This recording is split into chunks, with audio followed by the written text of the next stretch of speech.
ਵਾਹਿਗੁਰੂ ਜੀ ਕਾ ਖਾਲਸਾ ਵਾਹਿਗੁਰੂ ਜੀ ਕੀ ਫਤਿਹ। TV84 ਦੇ ਸਾਰੇ ਦਰਸ਼ਕ ਤੇ ਸਰੋਤੇ ਜਿਹੜੇ ਇਸ ਵਕਤ ਸਾਡੇ ਨਾਲ ਜੁੜੇ ਹੋਏ ਆ, ਮੈਂ ਅਮਰਵੀਰ ਸਿੰਘ ਅੱਜ ਇਸ ਸੱਚੋ ਸੱਚ ਪ੍ਰੋਗਰਾਮ ਦੇ ਵਿੱਚ ਆਪ ਸਭ ਦਾ ਸਵਾਗਤ ਕਰਦਾ। ਜਿਹੜੇ ਮੁਸਲਮਾਨ ਵੀਰ ਭੈਣਾਂ ਸਾਡੇ ਨਾਲ ਜੁੜੇ ਹੋਏ ਆ ਉਹਨਾਂ ਨੂੰ ਅਸਲਾਮ ਵਾਲੇਕੁਮ। ਅੱਜ ਅਸੀਂ 24 ਸਤੰਬਰ 2021 9 ਸੂ ਨਾਨਕਸ਼ਾਹੀ ਸੰਮਤ 553 ਦੇ ਦਿਨ ਦੇ ਵਿੱਚ ਅੱਜ ਗੱਲਬਾਤ ਕਰਨ ਜਾ ਰਹੇ ਹਾਂ। ਜਿਹੜੀਆਂ ਰੀਸੈਂਟ ਡਿਵੈਲਪਮੈਂਟਸ ਇਸ ਵਕਤ ਹੋ ਰਹੀਆਂ ਨੇ ਯੂਨਾਈਟਿਡ ਨੇਸ਼ਨ ਜਨਰਲ ਅਸੈਂਬਲੀ ਦੇ ਇਜਲਾਸ ਨੂੰ ਲੈ ਕੇ, ਇੱਥੇ ਨਿਊਯਾਰਕ ਦੇ ਵਿੱਚ ਵਰਲਡ ਲੀਡਰਸ ਇਕੱਠਾ ਹੋਏ ਆ, ਐਡਰੈਸ ਕਰ ਰਹੇ ਆ। ਭਾਰਤ ਦੇ ਪ੍ਰਧਾਨ ਮੰਤਰੀ ਨਰਿੰਦਰ ਮੋਦੀ ਅਮਰੀਕਾ ਪਹੁੰਚੇ ਹੋਏ ਆ। ਅੱਜ ਦੂਜਾ ਦਿਨ ਹੈ ਉਹਨਾਂ ਦੀ ਫੇਰੀ ਦਾ, ਜਦੋਂ ਅਸੀਂ ਵਿਚਾਰ ਚਰਚਾ ਕਰ ਰਹੇ ਹਾਂ ਸਿੱਖਾਂ ਦਾ ਜੋ ਰਿਲੇਸ਼ਨ ਭਾਰਤ ਦੇ ਨਾਲ ਰਿਹਾ, ਉਹਨਾਂ ਦੇ ਖਿਲਾਫ ਜਾਂ ਨਰਿੰਦਰ ਮੋਦੀ ਦੇ ਖਿਲਾਫ ਜਿਹੜੇ ਪ੍ਰੋਟੈਸਟ ਨੇ ਉਹ ਦੇਖਣ ਦੇ ਵਿੱਚ ਆ ਰਹੇ ਆ ਅਮਰੀਕਾ ਦੇ ਵਿੱਚ ਬੜੇ ਵੱਡੇ ਲੈਵਲ ਦੇ ਉੱਤੇ। ਇਹਦੇ ਵਿੱਚ ਵੱਡੀ ਐਡੀਸ਼ਨ ਜਿਹੜੀ ਆ ਉਹ ਫਾਰਮਰ ਸਟਰਗਲ ਦੀ ਆ। ਸੋ ਜਿਹੜੀਆਂ ਡਿਵੈਲਪਮੈਂਟਸ ਹੋ ਰਹੀਆਂ ਨੇ ਤੇ ਮੁਲਕਾਂ ਦੀਆਂ ਜਿਹੜੀਆਂ ਸਾਂਝਾਂ ਨੇ, ਇਸ ਦੇ ਉੱਤੇ ਅੱਜ ਅਸੀਂ ਵਿਚਾਰ ਚਰਚਾ ਕਰਾਂਗੇ। ਆਉਣ ਵਾਲੇ ਸਮੇਂ ਦੇ ਵਿੱਚ ਇਹਦੇ ਪ੍ਰਭਾਵ ਕੀ ਪੈਣਗੇ ਉਹਨਾਂ ਦੇ ਉੱਤੇ ਵੀ ਵਿਚਾਰ ਚਰਚਾ ਕਰਾਂਗੇ। ਆਓ ਅੱਜ ਦੀ ਇਸ ਗੱਲਬਾਤ ਦੀ ਸ਼ੁਰੂਆਤ ਕਰਦੇ ਹਾਂ। ਸਾਡੇ ਨਾਲ ਮੌਜੂਦ ਨੇ doctor Amarjit Singh, Khalistan affair centre ਦੇ ਸੰਚਾਲਕ। ਡਾਕਟਰ ਸਾਹਿਬ, ਤੁਹਾਡਾ ਸਵਾਗਤ ਹੈ ਜੀ। ਵਾਹਿਗੁਰੂ ਜੀ ਕਾ ਖਾਲਸਾ ਵਾਹਿਗੁਰੂ ਜੀ ਕੀ ਫਤਿਹ। ਹਾਂਜੀ, ਵਾਹਿਗੁਰੂ ਜੀ ਕਾ ਖਾਲਸਾ ਵਾਹਿਗੁਰੂ ਜੀ ਕੀ ਫਤਿਹ। ਤੇ ਤੁਹਾਡਾ ਬਹੁਤ-ਬਹੁਤ ਸ਼ੁਕਰੀਆ, ਤੁਸੀਂ ਅੱਜ ਇਹ ਸਪੈਸ਼ਲ ਐਡੀਸ਼ਨ ਜਿਹੜਾ ਕਿ ਪ੍ਰਾਈਮ ਮਿਨਿਸਟਰ ਮੋਦੀ ਦੀ 2 ਰੋਜ਼ਾ ਵਿਜ਼ਿਟ ਨੂੰ ਲੈ ਕੇ ਹੈ, ਜਿਹੜੀ ਕਿ ਅੱਜ ਦੂਸਰਾ ਰੋਜ਼ ਹੈ ਉਸ ਦੇ ਉੱਤੇ ਗੱਲਬਾਤ ਲਈ ਮੈਨੂੰ ਸੱਦਾ ਦਿੱਤਾ ਹੈ ਜੀ। ਡਾਕਟਰ ਸਾਹਿਬ, ਨਰਿੰਦਰ ਮੋਦੀ ਦੀ ਫੇਰੀ ਦੀ ਜਦੋਂ ਅਸੀਂ ਗੱਲ ਕਰਦੇ ਹਾਂ, ਭਾਰਤ ਦੇ ਪ੍ਰਧਾਨ ਮੰਤਰੀ ਦੇ ਤੌਰ ਤੇ ਉਹ ਇੱਥੇ ਪਹੁੰਚੇ ਆ। ਉਹੀ ਨਰਿੰਦਰ ਮੋਦੀ ਨੇ ਜਦੋਂ ਅਸੀਂ ਗੁਜਰਾਤ ਦੇ ਵਿੱਚ ਜੋ ਕਤਲੇਆਮ ਮੁਸਲਮਾਨਾਂ ਦਾ ਹੋਇਆ ਉਹਦੀ ਗੱਲ ਕਰ ਰਹੇ ਹਾਂ ਜਾਂ ਦੇਖਦੇ ਹਾਂ, ਕਸ਼ਮੀਰ ਦੇ ਵਿੱਚ ਕਿੱਦਾਂ ਦੀ ਸਿਚੁਏਸ਼ਨ ਬਣੀ ਹੋਈ ਹੈ, ਤੇ ਇਹਨਾਂ ਹਿਊਮਨ ਰਾਈਟਸ ਵਾਇਓਲੇਸ਼ਨ ਨੂੰ ਮੁੱਖ ਰੱਖਦਿਆਂ ਹੋਇਆਂ ਇੰਨਾ ਹੀ ਨਰਿੰਦਰ ਮੋਦੀ ਨੂੰ ਕਦੇ ਅਮਰੀਕਾ ਦਾ ਵੀਜ਼ਾ ਨਹੀਂ ਸੀ ਮਿਲਿਆ, ਤੇ ਹੁਣ ਉਹਨਾਂ ਦਾ ਵੈਲਕਮ ਵੀ ਹੋਇਆ, ਆਏ ਵੀ ਆ। ਹਾਲਾਂਕਿ ਸਟੇਟ ਵਿਜ਼ਿਟ ਇਹ ਨਹੀਂ ਹੈ, ਯੂਨਾਈਟਿਡ ਨੇਸ਼ਨ ਜਨਰਲ ਅਸੈਂਬਲੀ ਦਾ ਇਜਲਾਸ ਹੈ। ਪਰ ਕਿਵੇਂ ਦੇਖਿਆ ਜਾਵੇ, ਜਦੋਂ ਅਸੀਂ ਮੁਲਕਾਂ ਦੀ ਆਪਸੀ ਸਾਂਝ ਦੀ ਗੱਲ ਕਰਦੇ ਹਾਂ ਜਾਂ ਜਿਵੇਂ ਡਿਵੈਲਪਮੈਂਟਸ ਹੋ ਰਹੀਆਂ ਨੇ, ਭਾਰਤ ਜਿਵੇਂ ਅਮਰੀਕਾ ਦੇ ਨੇੜੇ ਆਇਆ, ਮਨੁੱਖੀ ਅਧਿਕਾਰਾਂ ਨੂੰ ਮੁੱਖ ਰੱਖਦਿਆਂ ਹੋਇਆਂ ਜੋ ਸਿਚੁਏਸ਼ਨ ਭਾਰਤ ਦੇ ਵਿੱਚ ਬਣੀ ਹੋਈ ਹੈ, ਜਾਂ ਸਿੱਖ ਪਰਸਪੈਕਟਿਵ ਤੋਂ ਇਹਨੂੰ ਕਿਵੇਂ ਦੇਖਦੇ ਹੋ? ਦੇਖੋ, ਸਭ ਤੋਂ ਪਹਿਲਾਂ ਤਾਂ ਸਾਨੂੰ ਇਹ ਗੱਲ ਸਮਝਣੀ ਪਏਗੀ ਕਿ ਬੇਸ਼ੱਕ ਦੂਸਰੇ ਸੰਸਾਰ ਜੰਗ ਤੋਂ ਬਾਅਦ ਯੂਨਾਈਟਿਡ ਨੇਸ਼ਨਸ ਹੋਂਦ ਵਿੱਚ ਆਈ ਔਰ ਇਹ 76ਵਾਂ ਸੈਸ਼ਨ ਹੈ UN ਜਨਰਲ ਅਸੈਂਬਲੀ ਦਾ, ਔਰ ਯੂਨਾਈਟਿਡ ਨੇਸ਼ਨਸ ਦਾ ਬੇਸਿਕ ਚਾਰਟਰ, ਉਸ ਤੋਂ ਬਾਅਦ ਜਨੀਵਾ ਕਨਵੈਨਸ਼ਨਸ ਦੇ ਥੱਲੇ ਦੂਸਰੇ ਪ੍ਰੋਟੋਕਾਲ, ਉਹ ਇੱਕ ਬੜੀ ਆਈਡੀਅਲ ਹਿਊਮਨ ਸੁਸਾਇਟੀ, ਤਾਂ ਕਿ ਇਹ ਸਾਡਾ ਪਲੈਨਟ, ਸਾਡੀ ਧਰਤੀ, ਇਸ ਦੇ ਉੱਤੇ ਸਾਰਿਆਂ ਦੇ ਹਰ ਕਿਸਮ ਦੇ ਹੱਕ ਮਹਿਫੂਜ਼ ਹੋਣ, ਇਸ ਦੇ ਉੱਤੇ ਖੜਾ ਹੈ। ਬੜਾ ਆਈਡੀਅਲ ਚਾਰਟਰ ਹੈ। ਪਰ ਜੇ ਅਸੀਂ 76 ਸਾਲ ਦੀ working United nations the in general ਦੇਖੀਏ, ਔਰ ਅਮਰੀਕਾ, ਕਿਉਂਕਿ ਅਮਰੀਕਾ ਇੱਕ ਵੱਡੀ ਤਾਕਤ ਸੀ ਦੂਸਰੀ ਸੰਸਾਰ ਜੰਗ ਦੇ ਵੇਲੇ, ਜਿਸ ਨੇ ਐਲਾਈਡ ਫੋਰਸਿਸ ਨੂੰ ਜਿੱਤਣ ਦੇ ਵਿੱਚ ਅਹਿਮ ਭੂਮਿਕਾ ਨਿਭਾਈ, ਔਰ ਜ਼ਾਹਰ ਹੈ ਕਿ ਉਸ ਤੋਂ ਬਾਅਦ ਬ੍ਰਿਟਿਸ਼ ਇੰਪੀਰੀਅਲਿਜ਼ਮ ਜਿਹੜਾ ਹੈ ਉਸ ਦਾ ਸੂਰਜ ਅਸਤ ਹੋਣਾ ਸ਼ੁਰੂ ਹੋਇਆ, ਔਰ ਅਮਰੀਕਾ ਉਸ ਹੋਰਾਈਜ਼ਨ ਦੇ ਉੱਤੇ ਔਰ ਸੋਵੀਅਤ ਯੂਨੀਅਨ ਇੱਕ ਪਾਵਰ ਦੇ ਤੌਰ ਤੇ ਉੱਭਰੇ। ਔਰ ਫਿਰ ਅਸੀਂ ਉਸ ਦੌਰ ਤੋਂ ਲੈ ਕੇ 1991 ਤੱਕ, ਜਦੋਂ ਕਿ ਸੋਵੀਅਤ ਯੂਨੀਅਨ 15 ਹਿੱਸਿਆਂ ਦੇ ਵਿੱਚ ਟੁੱਟਦਾ ਹੈ, ਇਹ ਲਗਭਗ 45 ਸਾਲ ਦਾ ਦੌਰ ਕੋਲਡ ਵਾਰ ਈਰਾ, ਜਿਸ ਦੇ ਵਿੱਚ ਦੋਨੋਂ ਧਿਰਾਂ ਨੇ ਫਿਰ ਦੁਨੀਆ ਦੇ ਵਿੱਚ ਆਪਣੇ ਆਪਣੇ ਕਲੱਬ ਬਣਾਏ, ਆਪਣੇ ਆਪਣੇ ਗਰੁੱਪ ਬਣਾਏ। ਔਰ ਇਸ ਕੰਟੈਕਸਟ ਤੁਸੀਂ ਹਿਊਮਨ ਰਾਈਟਸ ਦੀ ਗੱਲ ਕੀਤੀ ਕਿ ਹਜ਼ਾਰਾਂ ਮੁਸਲਮਾਨਾਂ ਦੇ ਖੂਨ ਨਾਲ 2002 ਚ ਜਿਸ ਮੋਦੀ ਨੇ ਆਪਣੇ ਹੱਥ ਰੰਗੇ, ਇਸੇ ਮੋਦੀ ਨੇ ਗੁਜਰਾਤ ਸਟੇਟ ਦੇ ਵਿੱਚ ਲਗਭਗ ਅੱਧੀ ਸਦੀ ਤੋਂ ਰਹਿ ਰਹੇ 50,000 ਤੋਂ ਜ਼ਿਆਦਾ ਸਿੱਖ ਕਿਸਾਨਾਂ ਨੂੰ ਬੇਜ਼ਮੀਨੇ ਕੀਤਾ, ਔਰ ਉਹਨਾਂ ਦੇ ਖਿਲਾਫ ਜੇ ਕੇਸ ਉਹਨਾਂ ਨੇ ਗੁਜਰਾਤ ਹਾਈ ਕੋਰਟ 'ਚ ਜਿੱਤਿਆ ਵੀ, ਖਾਸ ਤੌਰ ਤੇ ਕੱਛ ਰੀਜਨ ਦੇ ਵਿੱਚ ਜਿਹੜੇ ਸਿੱਖ ਰਹਿੰਦੇ ਨੇ, ਸੁਪਰੀਮ ਕੋਰਟ ਦੇ ਵਿੱਚ ਅਪੀਲ ਪਾਈ। ਔਰ ਕਿਵੇਂ ਉਸ ਨੇ ਕਦੇ ਵੀ ਇਹ ਕੋਈ ਮਿੰਸਿੰਗ ਆਫ ਵਰਡਸ ਨਹੀਂ ਕੀਤੀ, ਜਾਂ ਉਹਨੇ ਕੋਈ ਸ਼ਬਦ ਕਦੇ ਚੱਬੇ ਨਹੀਂ ਨੇ ਕਿ ਉਹ RSS ਦੀ ਆਈਡੀਓਲੋਜੀ, ਹਿੰਦੂਤਵਾ ਦਾ ਜਿਹੜਾ ਫੈਰੋਸ਼ੀਅਸ ਰੂਪ ਹੈ ਉਹ ਦਿਖਾਏਗਾ। ਔਰ ਇਸੇ ਗੱਲ ਨਹੀਂ ਉਹਨੂੰ ਹਿੰਦੂ ਹਿਰਦੇ ਸਮਰਾਟ ਜਿਹੜਾ ਟਾਈਟਲ ਉਹਨਾਂ ਹੀ ਸੰਗੀਆਂ ਨੇ ਉਸ ਨੂੰ ਦਿੱਤਾ ਜੀ। ਔਰ ਉਸ ਦੇ ਉੱਤੇ 2002 ਤੋਂ ਬਾਅਦ 2014 ਤੱਕ US ਸਰਫ ਦੀ ਰਿਪੋਰਟ ਤੇ ਬੇਸਡ ਔਰ ਅਮਰੀਕਨ ਦੀ ਜਿਹੜੀ US ਐਮਬੈਸੀ ਦਿੱਲੀ 'ਚ ਆ ਉਹਨਾਂ ਦੀਆਂ ਰਿਪੋਰਟਸ ਤੇ ਬੇਸਡ ਉਸ ਨੂੰ ਜਿਹੜਾ ਉਸ ਦਾ ਵੀਜ਼ਾ ਰੱਦ ਕੀਤਾ ਗਿਆ ਸੀ। ਅਮਰੀਕਾ ਨਹੀਂ ਸੀ ਆਉਣ ਦਿੱਤਾ ਗਿਆ। ਕੈਨੇਡਾ ਔਰ UK ਨੇ ਵੀ ਉਹੀ ਫਾਲੋ ਕੀਤਾ ਸੀ। 2014 'ਚ ਜਦੋਂ ਉਹ ਪ੍ਰਾਈਮ ਮਿਨਿਸਟਰ ਬਣਦਾ ਹੈ ਤੇ ਫਿਰ ਉਹ ਅਮਰੀਕਾ ਦੇ ਵਿੱਚ ਨਾ ਸਿਰਫ UN ਜਨਰਲ ਅਸੈਂਬਲੀ ਨੂੰ ਐਡਰੈਸ ਕਰਨ ਆਉਂਦਾ ਹੈ, ਫਿਰ 7 ਵਾਰ ਉਹ ਇਹਨਾਂ 7 ਸਾਲਾਂ ਦੇ ਵਿੱਚ ਆ ਚੁੱਕਾ ਹੈ ਸਟੇਟ ਗੈਸਟ ਦੇ ਤੌਰ ਤੇ, ਵਾਈਟ ਹਾਊਸ ਡਿਨਰ। ਔਰ ਟਰੰਪ ਈਰਾ ਦੇ ਵਿੱਚ ਤਾਂ ਅਸੀਂ ਦੇਖਦੇ ਹਾਂ ਕਿ ਉਹਨੇ ਇਸ ਹੱਦ ਤੱਕ ਅਮਰੀਕਨ ਸਿਸਟਮ ਦੇ ਵਿੱਚ ਇੰਟਰਫੇਰੈਂਸ ਕੀਤੀ ਕਿ ਅਬ ਕੀ ਬਾਰ ਟਰੰਪ ਸਰਕਾਰ ਦੇ ਨਾਰੇ ਲਵਾਉਣੇ। ਔਰ ਲਾਸਟ ਦੀ ਵਿਜ਼ਿਟ ਹੁਣ ਤੋਂ ਪਹਿਲਾਂ ਜਿਹੜਾ ਰੋਡੀ ਮੋਡੀ ਜਿਹੜਾ ਹਿਊਸਟਨ ਦੇ ਵਿੱਚ ਉਹਨੇ ਜਿਹੜਾ ਐਂਡੋਰਸ ਕੀਤਾ ਟਰੰਪ ਨੂੰ। ਔਰ ਫਿਰ ਟਰੰਪ ਜਿਹੜਾ ਇਨ ਰੈਸੀਪ੍ਰੋਕੇਸ਼ਨ ਜਦੋਂ ਕਿ ਕੋਵਿਡ ਦੀ ਸ਼ੁਰੂਆਤ ਹੋ ਚੁੱਕੀ ਸੀ, ਇਹ ਉੱਥੇ ਗੁਜਰਾਤ ਦੇ ਵਿੱਚ ਜਾਂਦਾ ਹੈ ਟਰੰਪ ਔਰ ਉਹ ਮੋਦੀ ਦੀ ਪਿੱਠ ਠੋਕਦਾ। ਔਰ ਜਦੋਂ ਮੋਦੀ ਦਿੱਲੀ ਦੇ ਵਿੱਚ ਬੈਠਾ ਸੀ ਡਿਨਰ ਦੇ ਰਿਹਾ ਸੀ ਉਹਨੂੰ, ਉਦੋਂ ਦਿੱਲੀ ਦੇ ਆਲੇ ਦੁਆਲੇ ਸੈਂਕੜਿਆਂ ਮੁਸਲਮਾਨਾਂ ਨੂੰ ਮਾਰਿਆ ਜਾ ਰਿਹਾ ਸੀ, ਉਹਨਾਂ ਦੇ ਘਰ ਮਸੀਤਾਂ ਸਾੜੀਆਂ ਜਾ ਰਹੀਆਂ ਸੀ। ਹੁਣ ਜਿਹੜੀ ਗੱਲ ਤੁਸੀਂ ਕੀਤੀ ਕਿ ਵੀ ਇਸ ਲਈ ਸਾਨੂੰ ਥੋੜਾ ਜਿਹਾ ਇਹ ਖੰਗਾਲਣਾ ਪਏਗਾ ਕਿ ਅਮਰੀਕਾ, ਕਿਉਂਕਿ ਅਸੀਂ ਗੱਲ ਜਦੋਂ ਸੁਪਰ ਪਾਵਰ ਦੀ ਕਰਦੇ ਆ, ਇਸ ਵੇਲੇ ਓਨਲੀ ਸੁਪਰ ਪਾਵਰ ਹੈ, ਭਾਵੇਂ ਸੀਰੀਅਸ ਚੈਲੰਜ ਮਿਲੀਟੈਰੀਲੀ ਜਾਂ ਫਾਈਨੈਂਸ਼ੀਅਲੀ ਉਹ ਚਾਈਨਾ ਤੋਂ ਹੈ, ਪਰ ਅੱਜ ਦੀ ਡੇਟ 'ਚ ਮੈਨੂੰ ਨਹੀਂ ਲੱਗਦਾ ਕਿ ਅਗਲੇ 30-40 ਸਾਲ 'ਚ ਅਮਰੀਕਾ ਦੇ ਸਟੇਟਸ ਨੂੰ ਕੋਈ ਜ਼ਰਬ ਆਏਗੀ। ਲੇਕਿਨ ਜੇ ਤੁਸੀਂ ਅਮਰੀਕਾ ਦਾ ਦੁਨੀਆ 'ਚ ਕਿਹਨਾਂ ਹਕੂਮਤਾਂ ਦੇ ਨਾਲ ਅਮਰੀਕਾ ਖਲੋਤਾ, ਜਿਹਨੂੰ ਅੱਜ ਫਰੈਂਡ ਆਫ ਅਮਰੀਕਾ ਕਿਹਾ, ਉਸ ਤੋਂ ਕੁਝ ਸਮੇਂ ਬਾਅਦ ਵਰਤ ਕੇ ਉਸ ਨੂੰ ਵਰਸਟ ਦਹਿਸ਼ਤਗਰਦ ਬਣਾ ਕੇ ਮਾਰਿਆ। ਸਾਡੇ ਸਾਹਮਣੇ ਉਦਾਹਰਨਾਂ ਨੇ। ਜੇ ਅਸੀਂ ਸਦਾਮ ਹੁਸੈਨ ਦੀ ਗੱਲ ਕਰੀਏ, ਇਰਾਕ 'ਚ ਮੋਸਟ ਟਰਸਟਡ ਇਹਨੂੰ ਐਲਾਈ ਕਿਹਾ ਜਾਂਦਾ ਸੀ। ਅਮਰੀਕਾ ਦੇ ਕਹਿਣ ਤੇ ਹੀ ਸਦਾਮ ਹੁਸੈਨ ਨੇ ਈਰਾਨ ਦੇ ਉੱਤੇ ਚੜ੍ਹਾਈ ਕੀਤੀ ਸੀ। ਲਗਭਗ 8 ਸਾਲ ਤੋਂ ਜ਼ਿਆਦਾ 10 ਸਾਲ ਉਹ ਈਰਾਨ ਇਰਾਕ ਵਾਰ ਜਿਹਦੇ 'ਚ ਲੱਖਾਂ ਲੋਕ ਮਾਰੇ ਗਏ। ਔਰ ਬਾਅਦ 'ਚ ਉਸੇ ਹੀ ਸਦਾਮ ਹੁਸੈਨ ਨੂੰ ਕਿਵੇਂ ਦਹਿਸ਼ਤਗਰਦ ਸਾਬਤ ਕਰਕੇ 2003 ਦੇ ਵਿੱਚ ਪਹਿਲਾਂ ਇਰਾਕ ਦੇ ਉੱਤੇ ਧਾਵਾ ਬੋਲਿਆ ਗਿਆ ਵੈਪਨਸ ਆਫ ਮਾਸ ਡਿਸਟਰਕਸ਼ਨ ਦੇ ਥੱਲੇ, ਤੇ ਕਿਵੇਂ ਉਹਨੂੰ ਜਿਹੜਾ ਉਹ ਲੱਭ ਕੇ ਕਿਵੇਂ ਉਸ ਦਾ ਅੰਤ ਕੀਤਾ ਗਿਆ। ਇਸੇ ਤਰ੍ਹਾਂ ਅਸੀਂ ਜਿਨ੍ਹਾਂ ਨੂੰ ਇਹਨਾਂ ਨੇ ਪ੍ਰੋਟੈਕਟ ਕਰਨਾ ਚਾਹਿਆ, ਹੁਸਨੇ ਮੁਬਾਰਕ ਇਜਿਪਟ ਦੇ ਵਿੱਚ ਜਿਹੜਾ ਲਗਭਗ 40 ਸਾਲ ਜਿਹੜਾ ਹੈ ਉਹ ਗਦਾਫੀ ਲੀਬੀਆ ਦੇ ਵਿੱਚ ਐਂਡ 'ਚ ਉਹਦਾ ਕੀ ਹਸ਼ਰ ਕੀਤਾ। ਔਰ ਇਹੀ ਹਾਲ ਅਸੀਂ ਜੇ ਮਿਡਲ ਈਸਟ ਦੀਆਂ ਜਿਹੜੀਆਂ ਰਿਆਸਤਾਂ ਅੱਜ ਵੀ ਸ਼ੇਖਡਮ ਨੇ, ਉਹਨਾਂ ਦੇ ਵਿੱਚ ਹਿਊਮਨ ਰਾਈਟਸ ਜਾਂ ਦੂਸਰੇ ਮੁੱਦੇ ਕਿੰਨੇ ਕੁ ਅਸਰਅੰਦਾਜ਼ ਹੁੰਦੇ ਨੇ ਸਾਨੂੰ ਸਭ ਨੂੰ ਪਤਾ ਹੈ। ਲੇਕਿਨ ਕਿਉਂਕਿ ਅਮਰੀਕਾ ਦੇ ਇੰਟਰਸਟ ਜੁੜੇ ਹੋਏ ਨੇ, ਉਹਦੇ 'ਚ ਉਹਨਾਂ ਦੀਆਂ ਅੱਖਾਂ ਬੰਦ ਹੁੰਦੀਆਂ ਨੇ। ਈਰਾਨ ਦੇ ਹਵਾਲੇ ਨਾਲ ਸ਼ਾਹ ਆਫ ਈਰਾਨ ਮੋਸਟ ਟਰਸਟਡ ਐਲਾਈ, ਇੱਕ ਸਟੇਜ ਐਸੀ ਆਈ ਜਦੋਂ ਕਿ ਆਇਤੁੱਲਾ ਖਮੀਨੀ ਉੱਥੇ ਪਹੁੰਚ ਜਾਂਦਾ, ਜਿਹਨੂੰ ਇਰਾਨੀਅਨ ਰੈਵੋਲੂਸ਼ਨ ਕਿਹਾ ਜਾਂਦਾ 1979 'ਚ। ਤੇ ਉਹ ਸ਼ਾਹ ਆਫ ਈਰਾਨ ਜੇ ਇਲਾਜ ਵੀ ਅਮਰੀਕਾ 'ਚ ਕਰਵਾਉਣਾ ਚਾਹੁੰਦਾ ਤੇ ਜਿਹੜਾ ਅਮਰੀਕਾ ਉਹਨੂੰ ਅਲਾਉ ਨਹੀਂ ਕਰਦਾ, ਇੱਕ ਅੰਗਰੇਜ਼ ਨਾਂ ਦੇ ਥੱਲੇ ਉਹਦੀ ਟ੍ਰੀਟਮੈਂਟ ਸ਼ੁਰੂ ਹੁੰਦੀ ਹੈ, ਪਰ ਫਿਰ ਪਤਾ ਲੱਗ ਜਾਂਦਾ ਉਹਨੂੰ ਉੱਥੋਂ ਸ਼ਿਫਟ ਕਰ ਦਿੱਤਾ ਜਾਂਦਾ ਹੈ। ਤੇ ਉਹ ਜਿਹੜਾ ਇੱਕ ਬੜੀ ਨਾਮੋਸ਼ੀ ਔਰ ਜ਼ਲਾਲਤ ਦੀ ਹਾਲਤ ਦੇ ਵਿੱਚ ਉਸ ਦਾ ਐਂਡ ਜਾ ਕੇ ਇਜਿਪਟ ਦੇ ਵਿੱਚ ਹੁੰਦਾ ਹੈ। ਸੋ ਇਹ ਇੱਕ ਪੁਰਾਣੀ ਕਹਾਣੀ ਹੈ। ਸੋ ਅਸੀਂ ਸਮਝਦੇ ਹਾਂ ਕਿ ਇਹਨਾਂ ਨੂੰ ਵੀ ਪਤਾ ਹੈ, ਇਕੱਲਾ ਨਹੀਂ ਹੈ ਕਿ ਮੋਦੀ ਨੇ ਗੁਜਰਾਤ 2002 'ਚ ਕੀ ਕੀਤਾ ਹੈ।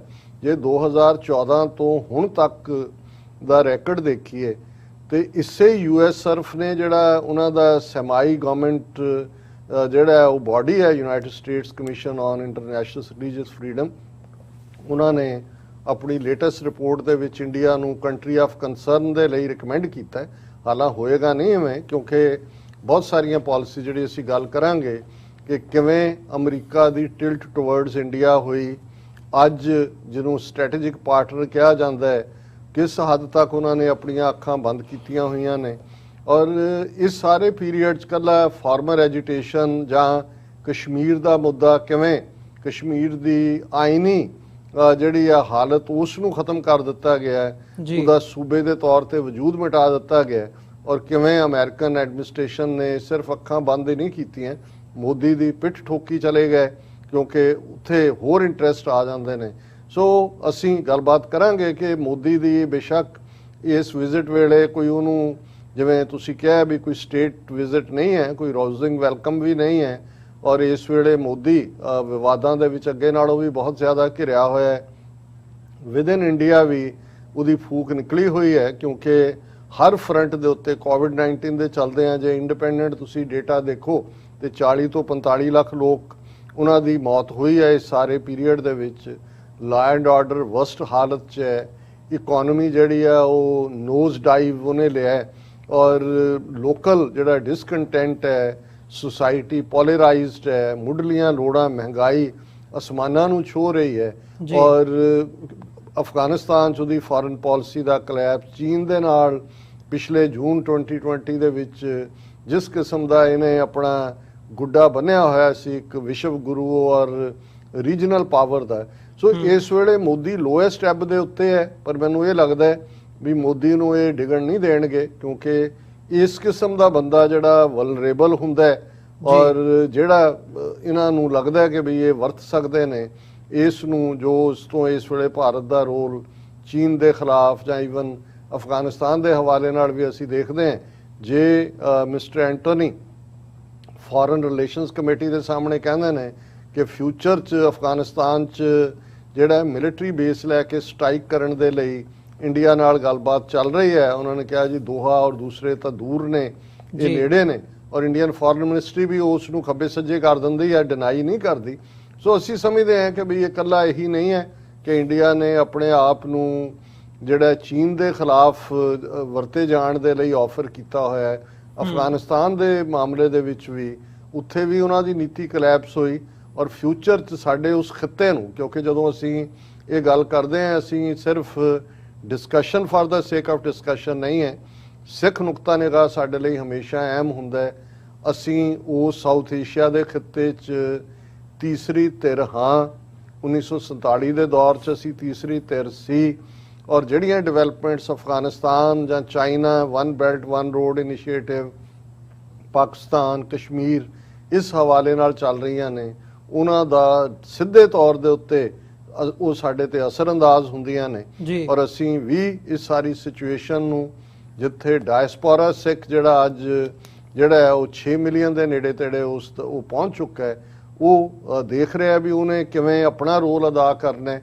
ਇਸ ਲਈ ਮੋਦੀ ਦੀ ਇਹ ਵਿਜ਼ਿਟ ਜਿਹੜੀ ਹੈ, ਇਹ ਜਿੱਥੇ ਵੈਸੇ ਵੀ ਮੋਦੀ ਇਸ ਵੇਲੇ ਜਿਹੜਾ ਉਹ ਕੰਟਰੋਵਰਸੀ 'ਚ ਹੈ, ਵਿਵਾਦਾਂ ਦੇ ਘੇਰੇ 'ਚ ਹੈ, ਔਰ ਸਿੱਖ ਕੌਮ ਨੇ ਵੀ ਯਕੀਨੀ ਬਣਾਇਆ ਕਿ ਉਹਦੀ ਇਸ ਦੌਰੇ ਦੇ ਦੌਰਾਨ ਇਸ ਸਾਰੇ ਪਾਰਟ ਨੂੰ, ਜੋ ਕਿ ਅਸਲ ਭਾਰਤ ਦਾ ਰੂਪ ਹੈ, ਇਹ ਕੋਈ ਦੁਨੀਆ ਦੀ ਸਭ ਤੋਂ ਵੱਡੀ ਜਮਹੂਰੀਅਤ ਕਹਿ ਕੇ ਜੋ ਸੌਦਾ ਵੇਚਦੇ ਨੇ ਉਹ ਨਹੀਂ ਨੇ। ਇਹਨਾਂ ਦਾ ਰੋਲ ਜਿਹੜਾ ਇਸ ਵੇਲੇ ਹਿਟਲਰ ਦੀ ਜਿਹੜੀ ਨਾਜ਼ੀ ਤਰਜ਼ ਦੀ ਹਕੂਮਤ ਸੀ, ਬਿਲਕੁਲ ਉਸੇ ਲਾਈਨ ਦੇ ਉੱਤੇ ਹੈ, ਔਰ ਅਸੀਂ ਉਸ ਨੂੰ ਪੂਰੀ ਤਰ੍ਹਾਂ ਇੱਥੇ ਐਕਸਪੋਜ਼ ਕਰਨ ਦੀ ਕੋਸ਼ਿਸ਼ ਕਰ ਰਹੇ ਹਾਂ। ਜੀ ਡਾਕਟਰ ਸਾਹਿਬ, ਇੱਕ ਇਹ ਗੱਲ ਦੱਸੋ, ਜਿਵੇਂ ਹੁਣ ਅਸੀਂ ਜੇ ਪਿਛਲਾ ਸਮਾਂ ਦੇਖਦੇ ਹਾਂ, ਵਰਲਡ ਵਾਰਸ ਦਾ ਟਾਈਮ ਸੀ, ਉਹ ਤੋਂ ਬਾਅਦ ਯੂਨਾਈਟਿਡ ਨੇਸ਼ਨਸ ਦਾ ਆਪਣਾ ਇੱਕ ਰੋਲ ਸੀ, ਕੋਲਡ ਵਾਰ ਦਾ ਟਾਈਮ ਲੰਘ ਕੇ ਆਉਂਦਾ ਆ। ਹੁਣ ਜਦੋਂ ਅਸੀਂ ਇੰਟਰਨੈਸ਼ਨਲ ਸਿਨੈਰੀਓ ਦੇਖ ਰਹੇ ਹਾਂ ਤੇ ਦੋ ਫੈਕਟਰਸ ਜਿਹੜੇ ਮੇਨ ਉੱਭਰ ਕੇ ਸਾਹਮਣੇ ਆਉਂਦੇ ਆ, ਉਹ ਚਾਈਨਾ ਤੇ ਅਫਗਾਨਿਸਤਾਨ, ਇਹ ਦੋ ਆਉਂਦੇ ਆ ਸਾਹਮਣੇ। ਅਮਰੀਕਾ ਵਰਲਡ ਪਾਵਰ ਹੋਣ ਦੇ ਨਾਤੇ ਕਿਵੇਂ ਇਹਦੇ ਨਾਲ ਡੀਲ ਕਰਨਾ, ਕਿਵੇਂ ਟੈਕਲ ਕਰਨਾ, ਜਾਂ ਕਿਵੇਂ ਉਹਨੂੰ ਆਪਣੇ ਥੱਲੇ ਰੱਖਣਾ, ਦੁਨੀਆ ਦਾ ਸਰਪੰਚੀ ਜਿਹੜੀ ਲਈ ਹੋਈ ਹੈ ਅਮਰੀਕਾ ਨੇ ਉਹ ਕਿਵੇਂ ਬਰਕਰਾਰ ਰੱਖਣੀ ਹੈ, ਉਹਦੇ ਥੱਲੇ ਭਾਰਤ ਦੀ ਅਹਿਮ ਲੋੜ ਹੈ ਅਮਰੀਕਾ ਨੂੰ। ਇਹ ਇੱਕ ਜਿਹੜੀ ਨਵੀਂ ਡਿਵੈਲਪਮੈਂਟ ਹੈਗੀ ਆ ਪਿਛਲੇ ਕੁਝ ਸਾਲਾਂ ਦੀ, ਇਹ ਕਹੀ ਜਾ ਸਕਦੀ ਆ। ਸੋ ਜਿਹੜਾ ਫੋਕਸ ਹੈ ਉਹ ਸਾਊਥ ਏਸ਼ੀਆ ਦੀ ਸਿਆਸਤ ਬਣੀ ਹੈ। ਹੁਣ ਇਹ ਗੱਲ ਇਵੈਂਚੁਅਲੀ ਜਾ ਕੇ ਇਸ ਪਾਸੇ ਨੂੰ ਰਹੀ ਹੈ, ਜਿਵੇਂ ਇਕਨੋਮਿਕਲ ਚੇਂਜਸ ਆ ਰਹੀਆਂ ਨੇ, ਉਹ ਸੀਪੈਕ ਨੂੰ ਲੈ ਕੇ ਹੋਵੇ, ਅਫਗਾਨਿਸਤਾਨ ਦੇ ਵਿੱਚ ਤਾਲਿਬਾਨ ਅੱਗੇ ਆਉਂਦਾ ਆ, ਹੁਣ ਉਹਨਾਂ ਦਾ ਆਪਣਾ ਇੱਕ ਇੰਟਰਸਟ ਹੈ, ਉੱਥੇ ਅਮਰੀਕਾ ਦਾ ਕੀ ਰੋਲ ਹੈ, ਤੇ ਸਾਡੇ ਰੋਲ ਦੀ ਜਾਂ ਸਿੱਖ ਫੈਕਟਰ ਦੀ ਗੱਲ ਬਾਅਦ ਦੇ ਵਿੱਚ ਕਰਦੇ ਹਾਂ, ਪਰ ਸਾਊਥ ਏਸ਼ੀਅਨ ਪੋਲਿਟਿਕਸ ਦੀਆਂ ਜਿਹੜੀਆਂ ਚੇਂਜਸ ਨੇ ਉਹ ਕਿਸ ਡਾਇਰੈਕਸ਼ਨ ਵੱਲ ਜਾਣਗੀਆਂ, ਇਹ ਸਮਝਣਾ ਪਹਿਲਾਂ ਜ਼ਰੂਰੀ ਆ।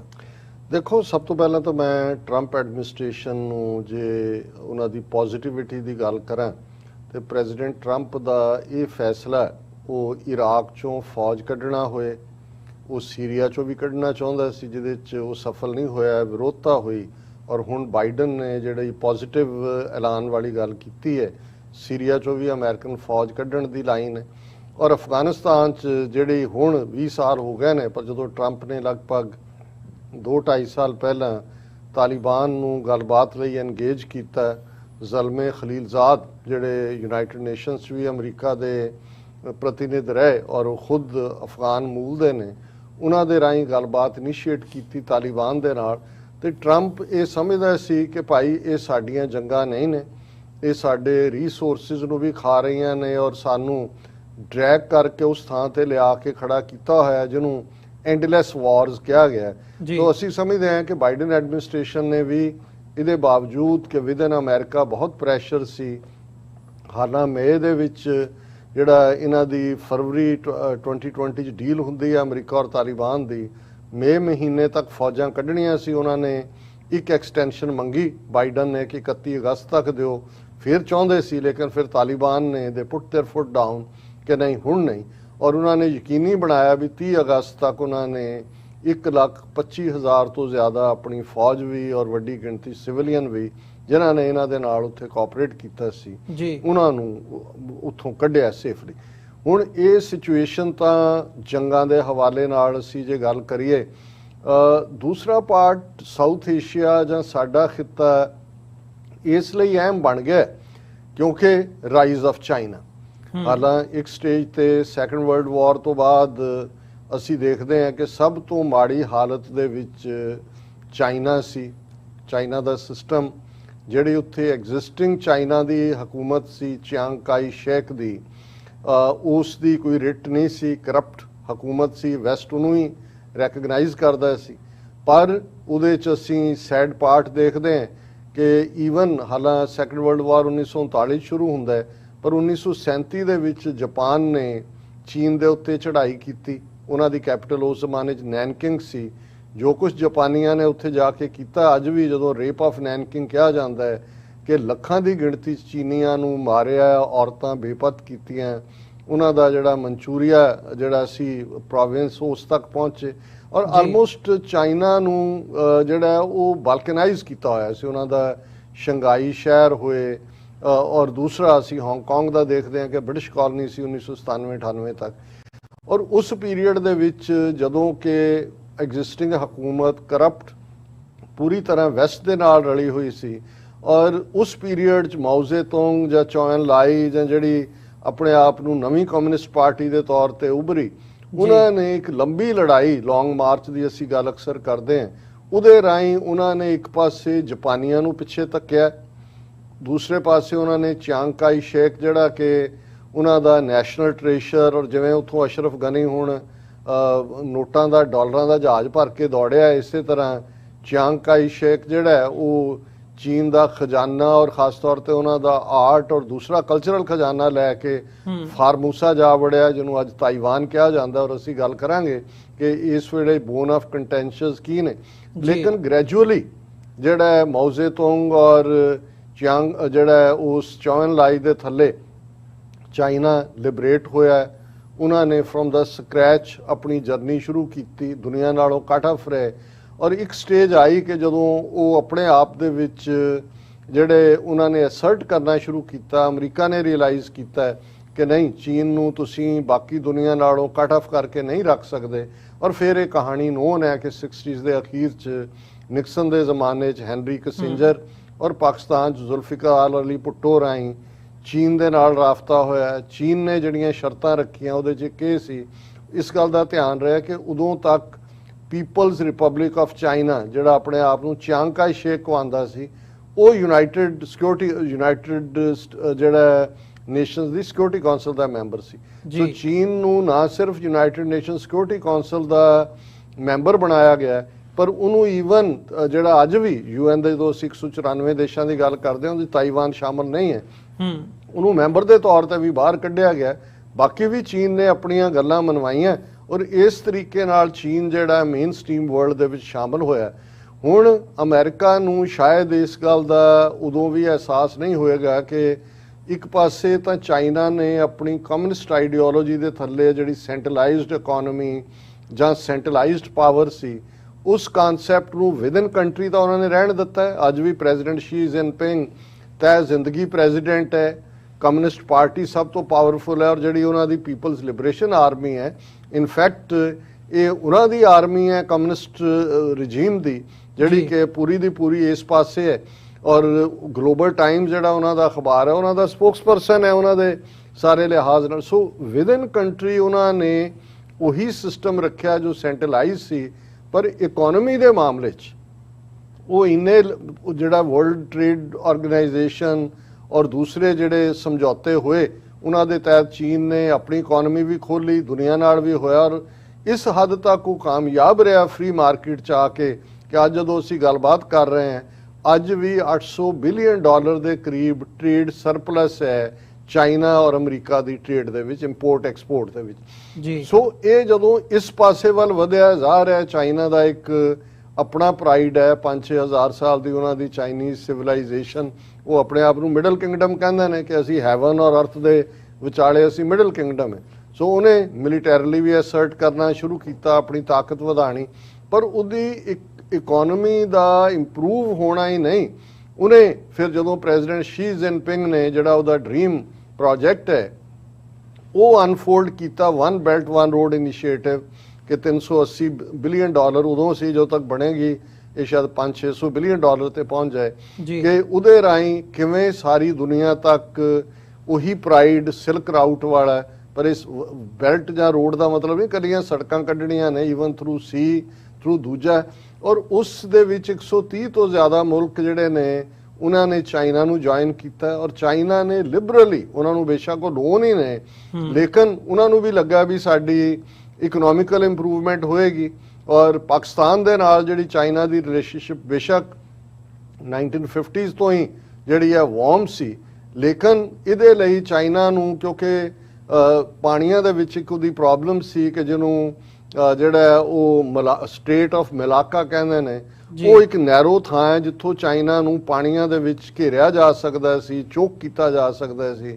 ਇਨ ਦਾ ਮੀਨ ਟਾਈਮ ਪਾਕਿਸਤਾਨ ਨੇ ਗਵਾਦਰ ਪੋਰਟ ਜਿਹੜੀ ਹੈ ਉਹ ਚਾਈਨਾ ਦੇ ਨਾਲ ਕੋਲੈਬੋਰੇਟ ਕੀਤਾ ਔਰ ਚਾਈਨਾ ਪਾਕਿਸਤਾਨ ਇਕਨੋਮਿਕਲ ਕੋਰੀਡੋਰ ਨੇ ਉਸ ਵਨ ਬੈਲਟ ਵਨ ਰੋਡ, ਜਿਸ ਚੋਂ ਫਿਰ ਇਹ ਸਾਰਾ ਹੀ, ਜਦੋਂ ਅਸੀਂ ਅਫਗਾਨਿਸਤਾਨ ਦੀ ਗੱਲ ਕਰਦੇ ਹਾਂ, ਅਫਗਾਨਿਸਤਾਨ ਐਜ਼ ਸੱਚ ਤਾਂ ਕੋਈ ਏਡਾ ਇੰਪੋਰਟੈਂਟ ਨਹੀਂ ਸੀ, ਲੇਕਿਨ one belt one road initiative ਦੇ ਹਵਾਲੇ ਨਾਲ ਉੱਥੋਂ ਗੁਜ਼ਰਨੇ ਇਹ ਇੰਪੋਰਟੈਂਟ ਬਣਿਆ। ਔਰ ਜਿਹੜੀ ਰੇਅਰ ਮੈਟਲ ਜਿਹਨੂੰ ਕਿਹਾ ਜਾਂਦਾ ਹੈ, ਜਿਹੜੀ ਕਿ ਅੱਜ ਦੀ ਦੁਨੀਆ 'ਚ ਜਦੋਂ ਅਸੀਂ ਆਰਟੀਫਿਸ਼ੀਅਲ ਇੰਟੈਲੀਜੈਂਸ ਦੂਸਰੇ ਦੀ ਗੱਲ ਕਰਦੇ ਹਾਂ, ਇੱਕ ਅੰਦਾਜ਼ੇ ਮੁਤਾਬਕ ਲਗਭਗ $3 ਟ੍ਰਿਲੀਅਨ ਦੀ ਉਹ ਰੇਅਰ ਮੈਟਲ ਜਿਹਦਾ ਹੈ ਉਹ ਅਫਗਾਨਿਸਤਾਨ 'ਚ ਉਹਦਾ ਜਿਹੜਾ ਨੇ ਉਹਦੇ ਜ਼ਖੀਰੇ ਨੇ।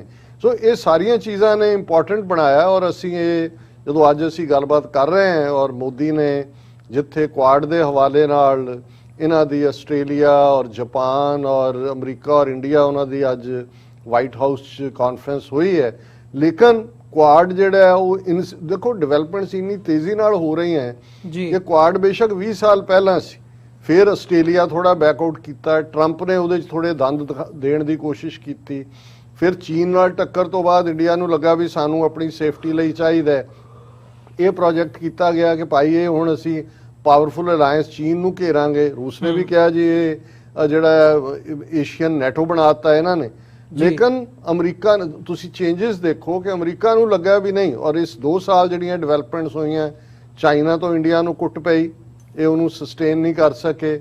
ਉਸ ਤੋਂ ਪਹਿਲਾਂ ਅਸੀਂ ਬਾਲਾਕੋਟ ਦੇ ਹਵਾਲੇ ਨਾਲ ਦੇਖਦੇ ਹਾਂ ਕਿ 1.5 ਮਿੰਟ ਦੀ ਜਿਹੜੀ ਡੌਗ ਫਾਈਟ ਹਵਾ 'ਚ ਹੁੰਦੀ ਹੈ, ਇੰਡੀਅਨ 에ਅਰ ਫੋਰਸ ਐਕਸਪੋਜ਼ ਹੋ ਜਾਂਦੀ ਹੈ। ਸੋ ਅਮਰੀਕਾ ਨੇ ਰਿਅਲਾਈਜ਼ ਕਰ ਲਿਆ ਵੀ ਠੀਕ ਹੈ, ਇੱਕ ਮਾਰਕੀਟ ਉਹਨਾਂ ਨੂੰ ਕੋਈ ਟੁੱਥਪੇਸਟ ਵੇਚਣੇ ਨੇ, ਕੋਈ ਸਾਬਣ ਵੇਚਣੇ ਨੇ ਜਾਂ ਕੋਈ ਹੋਰ, ਉਹ ਮਾਰਕੀਟ ਹੈਗੀ ਹੈ।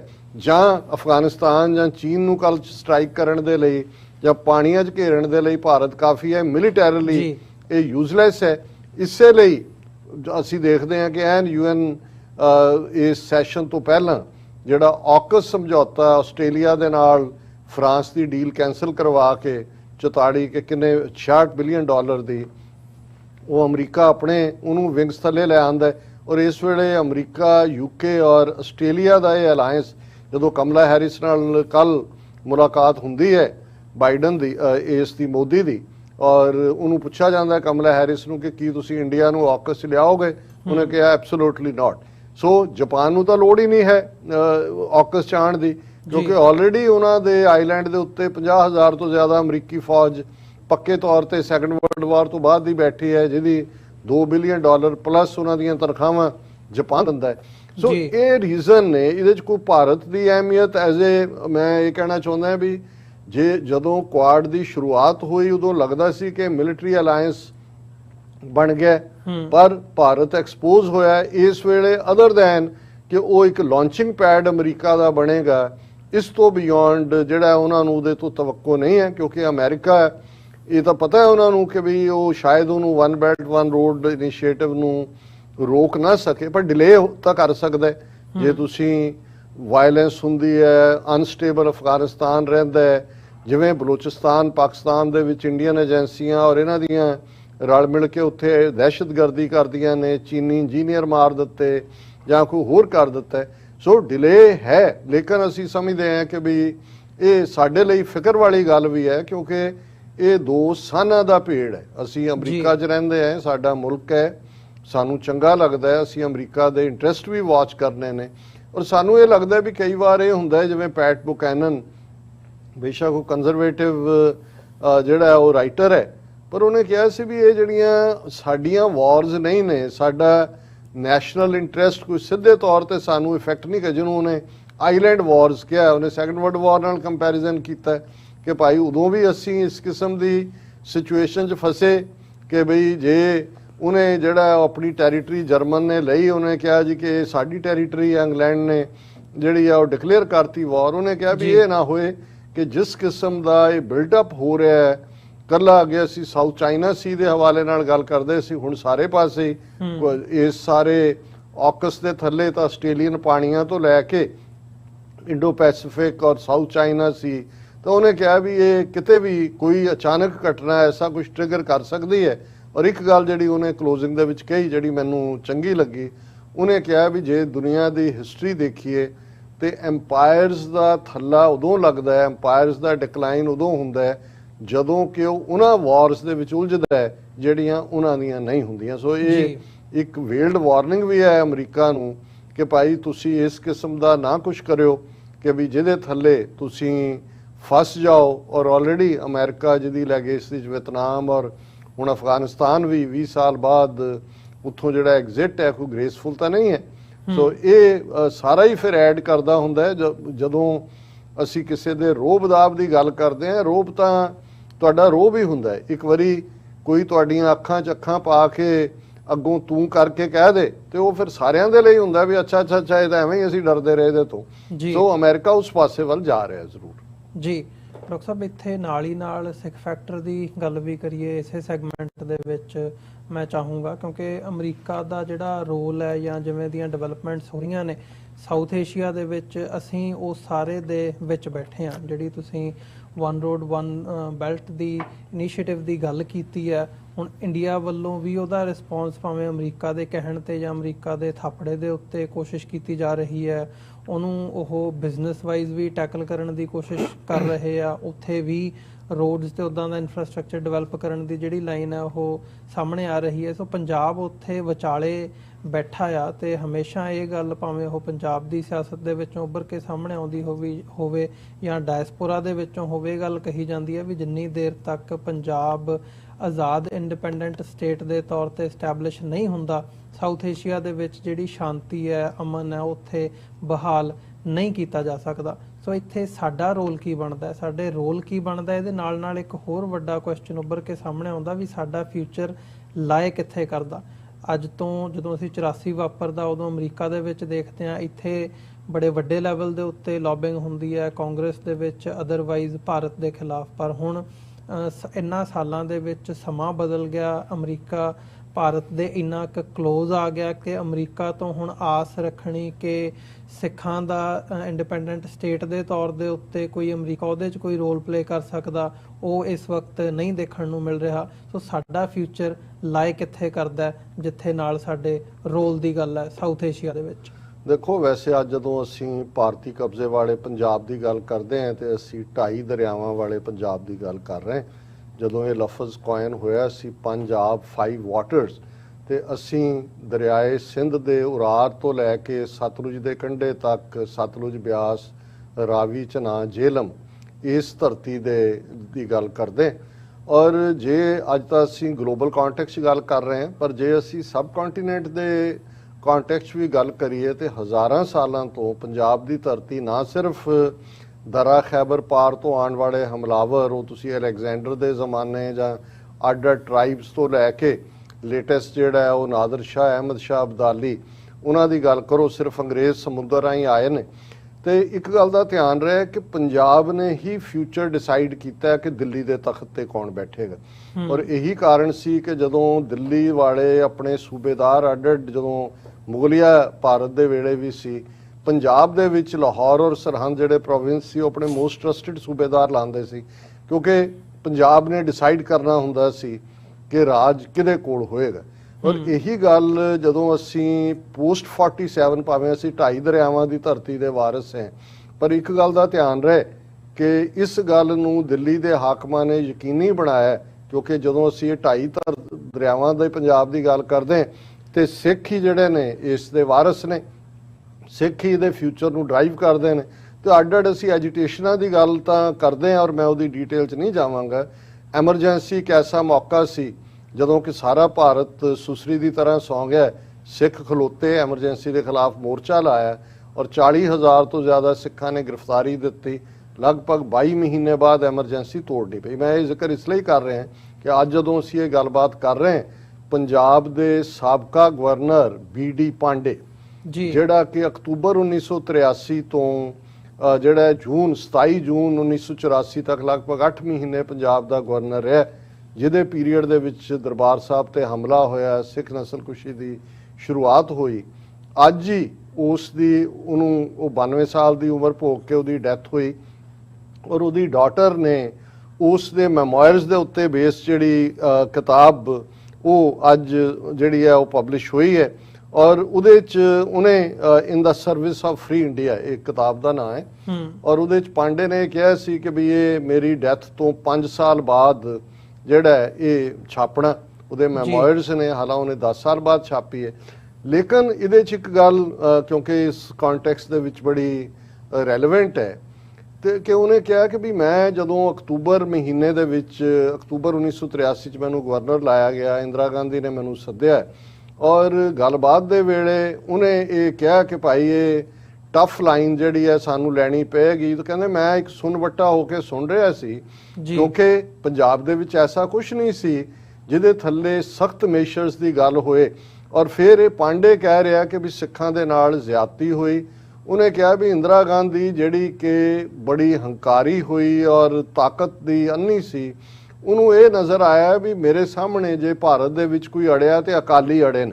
ਸੋ ਜ਼ਾਹਿਰ ਅਸੀਂ ਸਿੱਖ ਫੈਕਟਰ ਦੀ ਜਦੋਂ ਗੱਲ ਕਰਦੇ ਹਾਂ, ਤੁਸੀਂ ਕਿਹਾ ਕਿ ਇਹ ਉਸ ਜ਼ਮਾਨੇ ਤੋਂ ਹੀ ਨਹਿਰੂ ਨੂੰ ਵੀ ਇਸ ਗੱਲ ਦੀ ਸਮਝ ਸੀ, ਉਹਨੇ ਪੂਰੀ ਦੁਸ਼ਮਣੀ ਪਾਲੀ ਇੰਦਰਾ ਗਾਂਧੀ ਨੇ, ਰਾਜੀਵ ਗਾਂਧੀ ਨੇ। ਔਰ ਅੱਜ ਜੇ ਅਸੀਂ ਨਰਿੰਦਰ ਮੋਦੀ ਦਾ ਜਦੋਂ ਉਹ ਫਾਰਮਰ ਐਜੀਟੇਸ਼ਨ ਦੇ ਹਵਾਲੇ ਨਾਲ ਕੁਝ ਸਟੇਟਾਂ ਦੀ ਗੱਲ ਕਰਨ ਦੀ ਥਾਂ ਤੇ ਉਹਨੂੰ ਸਿਰਫ ਪੰਜਾਬ ਦੇ ਨਾਲ ਜੋੜਦੇ ਨੇ ਔਰ ਉਹ ਸਿੱਧੇ ਤੌਰ ਤੇ ਇਹੀ ਕਹਿ ਰਹੇ ਹੁੰਦੇ ਨੇ ਕਿ ਭਾਈ ਇਹ ਸਿੱਖ ਨੇ ਜਿਨ੍ਹਾਂ ਨੂੰ ਹੈ, ਬਾਕੀ ਤਾਂ ਸਾਰਾ ਦੇਸ਼ ਖੁਸ਼ ਹੈ, ਕਿਉਂਕਿ ਉਹਨਾਂ ਨੂੰ ਪਤਾ ਹੈ ਕਿ ਸਿੱਖ ਡਰਾਈਵਿੰਗ ਫੈਕਟਰ ਨੇ। ਸੋ ਇਹ ਨਹੀਂ ਹੈ ਕਿ ਕੱਲਾ ਸਾਡਾ ਪੰਜਾਬ ਦੇ ਵਿੱਚ ਕੀ ਰੋਲ ਹੋਏਗਾ ਜਾਂ ਅਸੀਂ ਤੀਸਰੀ ਧਿਰ ਹੈ। ਇਹ ਗੱਲ ਅੰਗਰੇਜ਼ਾਂ ਨੂੰ ਵੀ ਚੰਗੀ ਤਰ੍ਹਾਂ ਸਮਝ ਆਈ ਹੋਈ ਸੀਗੀ। ਇਹੀ ਕਾਰਨ ਹੈ ਕਿ ਬੇਸ਼ੱਕ 2 ਜੰਗਾਂ ਐਂਗਲੋ ਸਿੱਖ ਵਾਜ਼ ਉਹਨਾਂ ਧੋਖੇ ਦੇ ਨਾਲ ਪੰਜਾਬ ਤਾਂ ਹੜੱਪ ਲਿਆ, ਪਰ ਉਹਨਾਂ ਨੇ ਬਾਅਦ 'ਚ ਸਿੱਖਾਂ ਦੇ ਨਾਲ ਇੱਕ ਜਿਹਨੂੰ ਇੱਕ ਬਹਾਦਰ ਦੇ ਨਾਲ, ਬਹਾਦਰ ਵਾਲਾ ਹੈ, ਸ਼ਿਵਲਰਸ ਉਹਨਾਂ ਦੀ ਜਿਹੜੀ ਕੁਆਲਿਟੀ ਸੀ, ਭਾਵੇਂ ਉਹਨਾਂ ਨੇ ਆਪਣੇ ਮੁਫਾਦ ਲਈ ਵਰਤੀ, ਉਹਨਾਂ ਨੂੰ ਮਾਰਸ਼ਲ ਰੇਸ ਬਣਾ ਕੇ ਜਾਂ ਵੱਡੇ ਅਹੁਦੇ ਦੇ ਕੇ, ਲੇਕਿਨ ਉਹਨਾਂ ਨੇ ਇਹ ਸਮਝ ਲਿਆ ਕਿ ਭਾਈ ਇਹ ਪ੍ਰਾਈਡ ਵਾਲੇ ਲੋਕ ਨੇ, ਇਹ ਆਪਣੇ ਹੱਕਾਂ ਲਈ ਖਲੋਣਾ ਮਰਨਾ ਜਾਣਦੇ ਨੇ। ਔਰ ਇਹਦੇ ਬਾਵਜੂਦ ਕਿ ਅੰਗਰੇਜ਼ਾਂ ਦੀ ਪੈਂਪਰਿੰਗ ਵੀ ਸੀ, ਪਰ ਅਸੀਂ ਦੇਖਦੇ ਹਾਂ ਕਿ ਇੰਡੀਆ ਦੀ ਫਰੀडम ਸਟਰਗਲ ਦੇ ਵਿੱਚ ਆਪਣੀ ਆਬਾਦੀ ਤੋਂ ਕਿਵੇਂ ਬਿਯੋਂਡ ਜਾ ਕੇ ਉਹਨਾਂ ਦੀਆਂ ਸੈਕਰੀਫਾਈਸਿਸ ਨੇ। ਇਹ ਵੱਖਰੀ ਗੱਲ ਹੈ ਕਿ ਭਾਈ ਉਹਨੂੰ ਜਦੋਂ ਸਾਡੇ ਕੋਲ ਮੌਕਾ ਆਇਆ 1947 ਦੇ ਪੀਰੀਅਡ 'ਚ, ਉਦੋਂ ਵੀ ਅਸੀਂ ਤੀਸਰੀ ਧਿਰ ਸੀ। ਜਦੋਂ ਅਸੀਂ ਸਿਵਲਾਈਜੇਸ਼ਨਸ ਦੀ ਔਰ ਇਹ ਗੰਗਾ ਜਮਨੀ ਤਹਿਜ਼ੀਬ ਵਾਲਾ ਜਿਹੜੇ ਅੱਜ ਇਹਨਾਂ ਨੂੰ ਇੱਕ ਇੰਨਾ ਵੱਡਾ ਮੁਲਕ ਅੰਗਰੇਜ਼ ਜਾਣ ਲੱਗੇ ਦੇ ਗਏ ਗੱਲ ਕਰੀਏ, ਤੇ ਇਹਨਾਂ ਦੀ ਤਾਂ 1000 ਸਾਲ ਦੀ ਹੌਸਟਿਲਿਟੀ ਹੈ। ਇਹਨਾਂ ਨੇ ਤਾਂ ਕਦੇ ਮੁਸਲਮਾਨਾਂ ਨੂੰ ਐਕਸੈਪਟ ਹੀ ਨਹੀਂ ਕੀਤਾ। ਉਹਨਾਂ ਦਾ ਛੋਇਆ ਪਾਣੀ ਵੀ ਹਰਾਮ ਜਿਹੜਾ ਉਹ ਕਦੇ ਨਹੀਂ ਪੀਂਦੇ। ਉਹਨਾਂ ਨੇ ਤਾਂ ਆਪਣੇ ਲੋਕਾਂ ਨੂੰ ਸ਼ੂਦਰ ਬਣਾਇਆ ਹੋਇਆ। ਸੋ ਦੂਸਰੇ ਪਾਸੇ ਜਦੋਂ ਅਸੀਂ ਦੇਖਦੇ ਹਾਂ, ਜਦੋਂ ਤੀਸਰੀ ਧਿਰ ਜਾਂ ਪੰਜਾਬ ਜਾਂ ਖਾਲਿਸਤਾਨ ਦੀ ਆਜ਼ਾਦੀ ਜਿਹੜੀ ਹੈ, ਇੰਡੀਅਨ ਆਕੂਪਾਈਡ ਪੰਜਾਬ ਔਰ ਉਹਦੇ ਨਾਲ ਲੱਗਦੇ ਜਿਹੜੇ ਸਿੱਖ ਮੈਜੋਰਿਟੀ ਇਲਾਕੇ ਨੇ ਜਾਂ ਸਿੱਖਾਂ ਦਾ ਕਲੇਮ ਹੈ, ਉਹਨਾਂ ਦੀ ਅਸੀਂ ਗੱਲ ਕਰਦੇ ਹਾਂ। ਤੇ ਇਹ ਗੱਲ ਮੈਂ ਰਿਪੀਟਡਲੀ ਜਦੋਂ ਵਾਸ਼ਿੰਗਟਨ DC 'ਚ ਵੀ ਕਿਤੇ ਕਿਸੇ ਗੱਲਬਾਤ ਬਰੀਫਿੰਗ ਦੇ ਮੌਕੇ opinion maker, law makers, decision makers ਨਾਲ ਗੱਲਬਾਤ ਦਾ ਮੌਕਾ ਮਿਲਦਾ ਰਿਹਾ ਜਾਂ ਮਿਲਦਾ ਹੈ, ਤੇ ਮੇਰਾ ਇਹੀ ਕਹਿਣਾ ਹੁੰਦਾ ਹੈ ਕਿ ਇੱਕ ਗੱਲ ਬਿਲਕੁਲ ਕਲੀਅਰ ਹੈ ਕਿ ਇੱਕ ਬਫਰ ਸਟੇਟ ਖਾਲਿਸਤਾਨ ਦੀ, ਜਿਹੜੀ ਕਿ ਅੱਜ ਅਸੀਂ ਦੋ ਭਾਰਤ ਔਰ ਪਾਕਿਸਤਾਨ ਦੀ ਗੱਲ ਕਰਦੇ ਸੀ, ਹੁਣ ਤਾਂ ਚਾਈਨਾ ਨਾਲ ਵੀ ਭਾਰਤ ਦੀ ਪੂਰੀ ਹੌਸਟਿਲਿਟੀ ਹੈ, ਕਿ ਇਹਨਾਂ ਤਿੰਨਾਂ ਨਿਊਕਲੀਅਰ ਆਰਮਡ ਮੁਲਕਾਂ ਦੇ ਵਿਚਾਲੇ ਇਹੀ ਆਨਸਰ ਹੈ ਸਾਊਥ ਏਸ਼ੀਆ ਦੇ ਵਿੱਚ permanent piece, stability, prosperity. Bharat Pakistan history ਅਸੀਂ 75 ਸਾਲ ਤੋਂ ਜਾਣਦੇ ਹਾਂ, ਕਿਉਂਕਿ ਹਿੰਦੂ ਤਵੀਆਂ ਨੇ, ਜਿਨ੍ਹਾਂ ਨੂੰ ਕਦੇ ਬ੍ਰਾਹਮਣਵਾਦੀ ਕਿਹਾ ਜਾਂਦਾ ਸੀ, ਅੱਜ ਇਹ ਹਿੰਦੂ ਤਵੀ ਕਹਾ ਕੇ ਫਖਰ ਮਹਿਸੂਸ ਕਰਦੇ ਨੇ। ਇਹਨਾਂ ਨੇ ਨਾ ਕਦੇ ਪਾਕਿਸਤਾਨ ਨੂੰ ਐਕਸੈਪਟ ਕੀਤਾ ਦਿਲੋਂ, ਨਾ ਮੁਸਲਮਾਨਾਂ ਦੇ ਮਜ਼ਹਬ ਪ੍ਰਤੀ ਇਹਨਾਂ ਦਾ ਕੋਈ ਜਿਹੜਾ ਉਹ ਹਾਂ ਪੱਖੀ ਰਵੱਈਆ ਰਿਹਾ ਜਾਂ ਹੈ। ਅੱਜ ਅਸੀਂ ਮੋਦੀ ਦੇ ਥੱਲੇ ਉਹਨਾਂ ਵਿਚਲਾ ਸ਼ੁੱਧ ਬਨਾਰਸੀ ਹਿੰਦੂ ਅਸੀਂ ਆਨਰੇਬਲ ਹੁੰਦਾ ਦੇਖ ਰਹੇ ਹਾਂ ਜੀ। ਔਰ ਇਹੀ ਹਾਲ ਜੇ ਅਸੀਂ ਅੱਜ ਦੇ ਕੰਟੈਕਸਟ ਦੇ ਵਿੱਚ ਦੇਖੀਏ ਤੇ ਸਿੱਖ ਨੇ ਸਾਡੇ ਲਈ, ਪਾਕਿਸਤਾਨ ਸਾਡੀ ਮੁਕੱਦਸ ਜ਼ਮੀਨ ਹੈ, ਕਿਉਂਕਿ ਸਾਡੇ ਮੱਕਾ ਔਰ ਮਦੀਨਾ, ਨਨਕਾਣਾ ਸਾਹਿਬ, ਕਰਤਾਰਪੁਰ ਸਾਹਿਬ ਨੇ ਉੱਥੇ। ਸਾਡੇ ਲਈ ਦੋਨੋਂ ਪਾਸੇ ਹੀ, ਔਰ ਸਿੱਖ ਮਜ਼ਹਬ ਦੇ ਤੌਰ ਤੇ ਅਸੀਂ ਜਦੋਂ ਗੁਰੂ ਨਾਨਕ ਸਾਹਿਬ ਨੇ ਨਾ ਕੋ ਹਿੰਦੂ ਨਾ ਮੁਸਲਮਾਨ ਇਹ ਲਫ਼ਜ਼ ਕਹੇ ਸੀ ਵਹੀਂ ਤੋਂ ਬਾਹਰ ਆ ਕੇ, ਸੋ ਸਾਡੇ ਲਈ ਕਿਸੇ ਲਈ ਨਫ਼ਰਤ ਦੀ ਤਾਂ ਥਾਂ ਹੀ ਨਹੀਂ ਹੈ। ਔਰ ਇਸ ਸਾਰੇ ਦੇ ਚਲਦੇ ਆ ਪੋਲੀਟੀਕਲ ਜਿਹੜੀਆਂ ਰਾਈਵਲਰੀਜ਼ ਜਿਹੜੇ ਪਹਿਲਾਂ ਮਜ਼ਹਬਾਂ ਦੀ ਸੀ, ਔਰ ਇਸ ਗੱਲ ਦਾ ਧਿਆਨ ਰਹੇ 200 ਸਾਲ ਦੇ ਬ੍ਰਿਟਿਸ਼ ਪੀਰੀਅਡ 'ਚ ਵੀ ਬਿਹਾਰ ਹੋਏ, ਬੰਗਾਲ ਹੋਏ, ਯੂਪੀ ਹੋਏ, ਹਿੰਦੂ ਮੁਸਲਮਾਨ ਫਸਾਦ ਜਿਹੜੇ ਆ ਉਹ ਰੋਕ ਨਹੀਂ ਸੀ ਸਕੇ। ਉਹ ਹੁੰਦੇ ਸੀ, ਪੰਜਾਬ 'ਚ ਨਹੀਂ ਸੀ, ਕਿਉਂਕਿ ਅਸੀਂ ਇਹ ਮਹਿਸੂਸ ਕਰਦੇ ਹਾਂ ਕਿ ਭਾਈ ਸਿੱਖ ਕੌਮ ਇੱਕ ਤੀਸਰੀ ਧਿਰ ਦੇ ਤੌਰ ਤੇ ਇਹਨਾਂ ਦੋਨਾਂ ਧਿਰਾਂ ਦੇ ਵਿਚਾਲੇ ਜਿਹੜੀ ਹੈ ਉਹ ਇੱਕ ਪੁਲ ਦਾ ਕੰਮ ਵੀ ਕਰੇਗੀ, ਤੇ ਬਫਰ ਕਿਹਾ ਹੀ ਉਹਨੂੰ ਜਾਂਦਾ ਹੈ ਵੀ ਇਹਨਾਂ ਦੋਨਾਂ ਨੂੰ ਸੈਪਰੇਟ ਵੀ ਰੱਖੇਗੀ। ਇਸ ਤੋਂ ਬਿਨਾਂ ਹੁਣ with the one belt one road, Kartarpur Sahib corridor, ਇਸ ਸਾਰੇ ਦੇ ਨਾਲ ਈਵਨ ਜਿਹੜੀ ਇਕਨੋਮਿਕਲ ਵਾਇਬਿਲਿਟੀਜ਼ ਨੇ, ਜੇ ਤੁਹਾਡੀ ਮਾਰਕੀਟ ਕੱਲਾ ਉਹ ਵਨ ਬੈਲਟ ਵਨ ਰੋਡ ਸਿਰਫ ਕੋਈ ਚੀਨ ਦੇ ਗੱਡੇ ਤੇ ਨਹੀਂ ਜਾਣੇ ਹੈ, ਉਹ ਤਾਂ ਸਾਰੇ ਜਿਹੜੇ ਮੁਲਕ ਨਾਲ ਲਿੰਕ ਹੁੰਦੇ ਜਾਂਦੇ ਨੇ, ਉਹਨਾਂ 'ਚ ਜਿਹੜਾ ਪ੍ਰੋਡਿਊਸ ਹੈ, ਔਰ ਦੁਨੀਆ ਦੀ ਆਬਾਦੀ ਵੱਧ ਰਹੀ ਹੈ, ਪਿਛਲੇ 75 ਸਾਲਾਂ 'ਚ 3 ਗੁਣਾ ਹੋ ਗਈ। 2-2.5 ਬਿਲੀਅਨ ਸੀ, ਹੁਣ ਜਿਹੜਾ ਉਹ 7.5 ਬਿਲੀਅਨ ਦੇ ਨੇੜੇ ਤੇੜੇ ਹੈ। ਪੰਜਾਬ ਇੱਕ ਪੂਰੀ ਜ਼ਰਖੇਜ਼ ਜ਼ਮੀਨ, ਜਿਹੜੀ ਅੱਜ ਵੀ ਅਸੀਂ 70% ਭਾਰਤ ਨੂੰ ਕਣਕ ਔਰ ਚੌਲ ਦਿੰਦੇ ਹਾਂ। ਸਾਡੇ ਲਈ ਤਾਂ ਇਹ ਜਿਹੜੀ ਹੈ ਕਰਤਾਰਪੁਰ ਸਾਹਿਬ ਕੋਰੀਡੋਰ ਦੇ ਨਾਲ, ਔਰ ਇਹ economical China Pakistan economical corridor, ਸਾਡੀ ਰੀਚ ਤਾਂ ਬਹੁਤ ਸੌਖੀ ਹੋ ਜਾਂਦੀ ਹੈ ਕਿ ਵੀ ਤੁਸੀਂ ਉਸ ਸਾਰੇ ਰਾਹੀਂ ਸੈਂਟਰਲ ਏਸ਼ੀਆ, ਯੂਰਪ ਤੱਕ ਜਿਹੜਾ ਹੈ ਆਪਣਾ ਸਮਾਨ ਪਹੁੰਚਾ ਸਕਦੇ ਹੋ। ਔਰ ਡਾਇਸਪੋਰਾ ਸਿੱਖ ਜਿਹੜੇ 5 ਤੋਂ 6 ਮਿਲੀਅਨ ਇਸ ਵੇਲੇ ਦੁਨੀਆ 'ਚ ਨੇ, ਉਹ ਇੱਕ ਇਕਨੋਮਿਕਲੀ ਖੁਸ਼ਹਾਲ ਲੋਕ ਨੇ। ਉਹਨਾਂ ਦੀ ਇਨਵੈਸਟਮੈਂਟ ਉੱਥੇ ਵਾਪਸ, ਔਰ ਦੁਨੀਆ ਦੇ ਵਿੱਚ ਜਿਹੜਾ ਖਾਲਿਸਤਾਨ ਦੀ ਗੱਲ ਨੂੰ ਜਦੋਂ ਅੱਜ ਇੱਕ ਪੋਸੀਬਿਲਿਟੀ ਦੇ ਤੌਰ ਤੇ ਜਿਹੜੇ ਗੰਭੀਰ ਚਿੰਤਕ ਨੇ ਉਹ ਦੇਖ ਰਹੇ ਨੇ, ਤੇ ਉਹਨਾਂ ਨੂੰ ਨਜ਼ਰ ਆ ਰਿਹਾ ਕਿ ਸਿੱਖ ਕੌਮ ਦੇ ਵਿੱਚ ਨੇਸ਼ਨ ਹੁੱਡ ਵਾਲੇ ਜਾਂ ਨੇਸ਼ਨ ਵਾਲੇ ਸਾਰੇ ਕਰੈਕਟਰਿਸਟਿਕ ਮੌਜੂਦ ਨੇ। ਜ਼ਮੀਨ ਜ਼ਰੂਰ ਅਸੀਂ 47 ਦਾ ਮੌਕਾ ਗਵਾਇਆ ਔਰ ਆਪਣੀ ਨਹੀਂ ਲੈ ਸਕੇ, ਪਰ ਹੁਣ ਅਸੀਂ ਉਸ ਸਟਰਗਲ ਨੂੰ ਜੂਨ 1984 ਤੋਂ ਬਾਅਦ ਤਾਂ ਸਿੱਖ ਕੌਮ ਨੇ ਕਲੀਅਰਲੀ ਆਪਣਾ ਨਿਸ਼ਾਨਾ ਜਿਹੜਾ ਉਹ ਖਾਲਿਸਤਾਨ ਮਿੱਥਿਆ ਹੋਇਆ। ਔਰ ਮੈਨੂੰ ਇਹ ਲੱਗਦਾ ਵੀ ਇਹ ਜਿਹੜੀਆਂ ਡਿਵੈਲਪਮੈਂਟ ਸਾਡੇ ਖਿੱਤੇ 'ਚ ਹੋ ਰਹੀਆਂ ਨੇ, ਇਹ ਸਾਡੀ ਖਾਲਿਸਤਾਨ ਦੀ ਕਹਾਣੀ ਨੂੰ ਜਿਹੜਾ ਉਹ ਹਕੀਕਤ ਵਿੱਚ ਬਦਲਣ ਜਾ ਰਹੀਆਂ। ਜੀ ਡਾਕਟਰ ਸਾਹਿਬ, ਬਹੁਤ ਬਹੁਤ ਧੰਨਵਾਦ, ਤੁਸੀਂ ਇਹ ਸਵਾਲਾਂ ਦੇ ਜਿਹੜੇ ਜਵਾਬ ਨੇ ਦਿੱਤੇ ਨੇ। ਵਿਊਅਰਸ, ਅਸੀਂ ਇੱਕ ਛੋਟੇ ਜਿਹੇ ਕਮਰਸ਼ੀਅਲ ਬ੍ਰੇਕ ਦੇ ਲਈ ਇੱਥੇ ਰੁਕਾਂਗੇ। ਬ੍ਰੇਕ ਤੋਂ ਬਾਅਦ ਦੁਬਾਰਾ ਗੱਲਬਾਤ ਜਿਹੜੀ ਹੈ ਇੱਥੋਂ ਹੀ ਅੱਗੇ ਤੋਰਦੇ ਹਾਂ।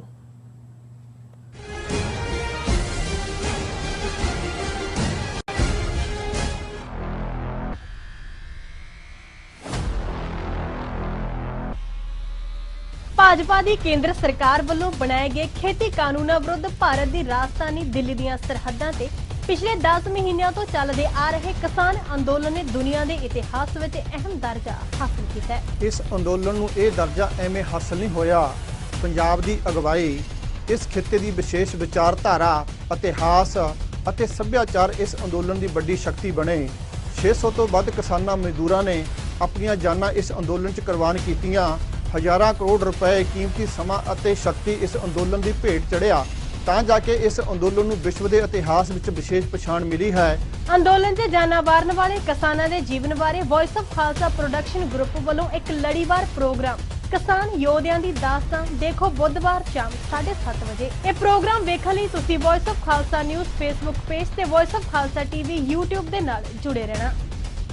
ਇਸ ਪ੍ਰੋਗਰਾਮ ਨੂੰ ਸਪਾਂਸਰ ਕਰਨ ਲਈ ਤੁਸੀਂ ਸਾਡੇ USA ਦੇ ਫੋਨ ਨੰਬਰ 917 225 2798 ਤੇ ਸੰਪਰਕ ਕਰ ਸਕਦੇ ਹੋ। ਸਿਗਨੇਚਰ ਟਰੱਕ ਸਰਵਿਸ ਰਾਊਟ 81 ਉੱਤੇ ਐਗਜ਼ਿਟ 235 ਤੇ ਟਰੱਕਰ ਵੀਰਾਂ ਲਈ 24 ਘੰਟੇ ਰੋਡ ਸਰਵਿਸ ਦੀ ਸੁਵਿਧਾ ਮੌਜੂਦ। Heavy duty repair, oil change, ਪੁਰਾਣੇ ਅਤੇ ਨਵੇਂ tyre, computer diagnostic, DPF cleaning, brake service ਜਾਂ ਰਸਤੇ ਵਿੱਚ ਆਈ ਹਰ ਤਰ੍ਹਾਂ ਦੀ ਰਿਪੇਅਰ ਪ੍ਰੋਫੈਸ਼ਨਲ ਟੀਮ ਵੱਲੋਂ ਕੀਤੀ ਜਾਂਦੀ ਹੈ। ਬ੍ਰੇਕਫਾਸਟ, ਲੰਚ ਅਤੇ ਡਿਨਰ ਲਈ ਪੰਜਾਬੀ ਢਾਬੇ ਦਾ ਆਨੰਦ ਵੀ ਮਾਣੋ। ਡਰਾਈਵਰ ਅਤੇ ਟਰੱਕ ਆਪਰੇਟਰ ਵੀਰ ਡਿਸਪੈਚ ਦੀ ਸਰਵਿਸ ਲਈ ਸਾਡੇ ਨਾਲ ਸੰਪਰਕ ਕਰਨ। Signature truck service 58 triangle drive, Weyers Cave, Virginia 24486।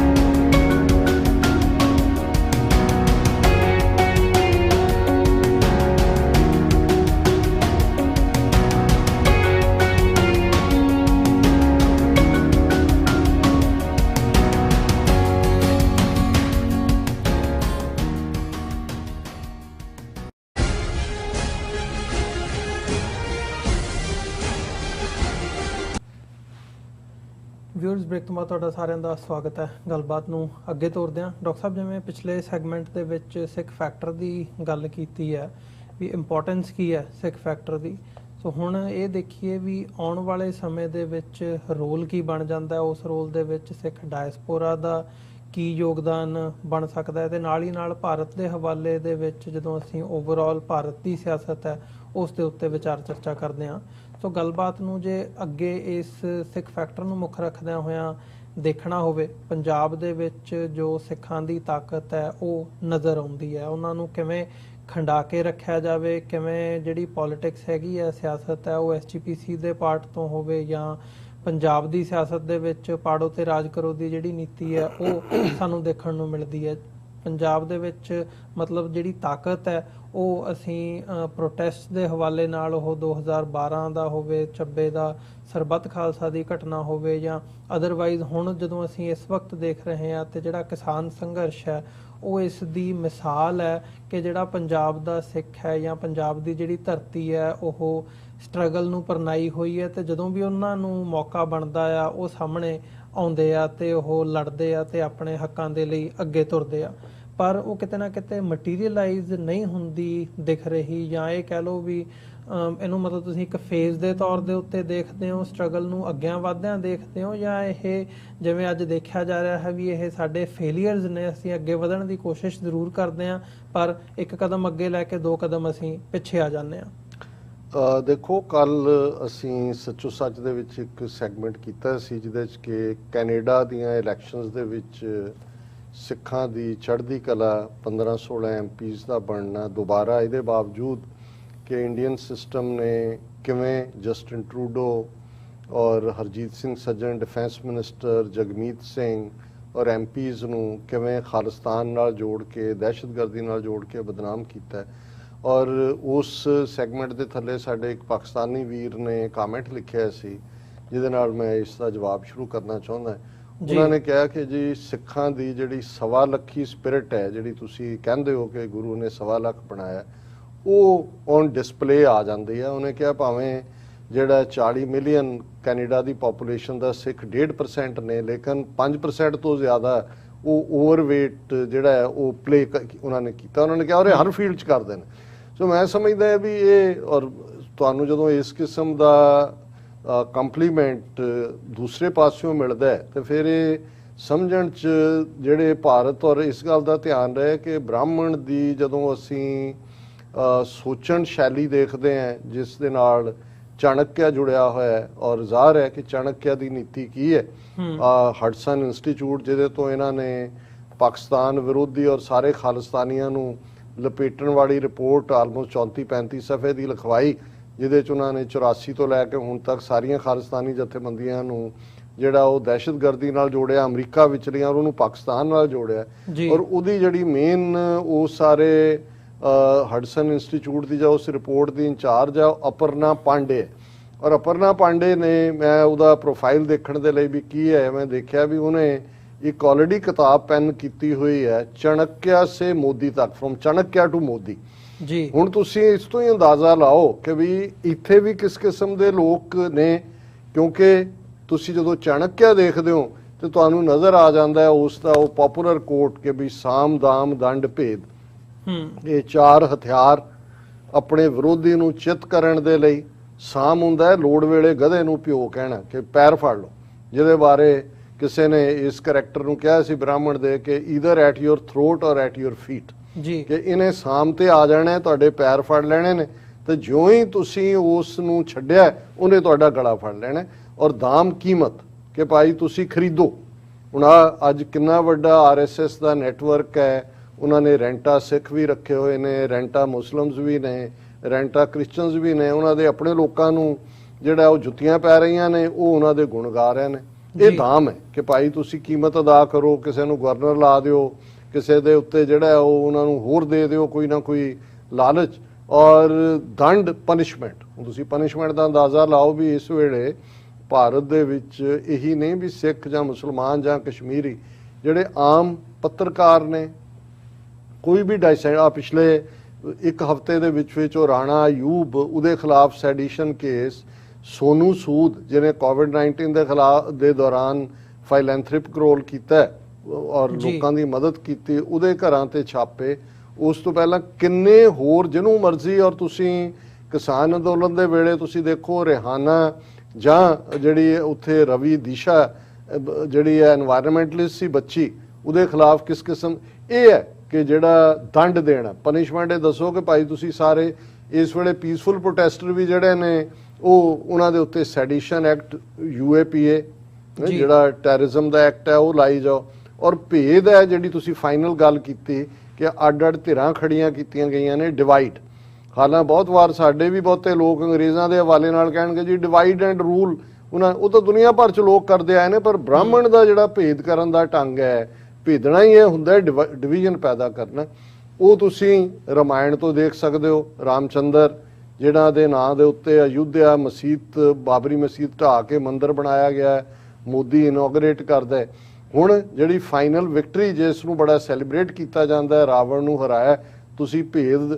ਔਰ ਇਹ ਇਸ ਲਈ ਇੰਪੋਰਟੈਂਟ ਹੈ ਇਸ ਐਗਜ਼ਾਮਪਲ ਨੂੰ ਦੇਣਾ ਕਿ ਅੱਜ ਵੀ ਅਸੀਂ ਜਦੋਂ ਇਹ ਅਖਾਣ ਇਸਤੇਮਾਲ ਕਰਦੇ ਹਾਂ ਕਿ ਘਰ ਕਾ ਭੇਤੀ ਲੰਕਾ ਢਾਏ, ਜਾਂ ਘਰ ਦਾ ਭੇਦੀ ਲੰਕਾ ਢਾਏ। ਹੁਣ ਉਹ ਲੰਕਾ ਕੀ ਹੈ? ਰਾਵਣ ਦੀ ਹੈ। ਘਰ ਦਾ ਭੇਤੀ ਕੌਣ ਹੈ?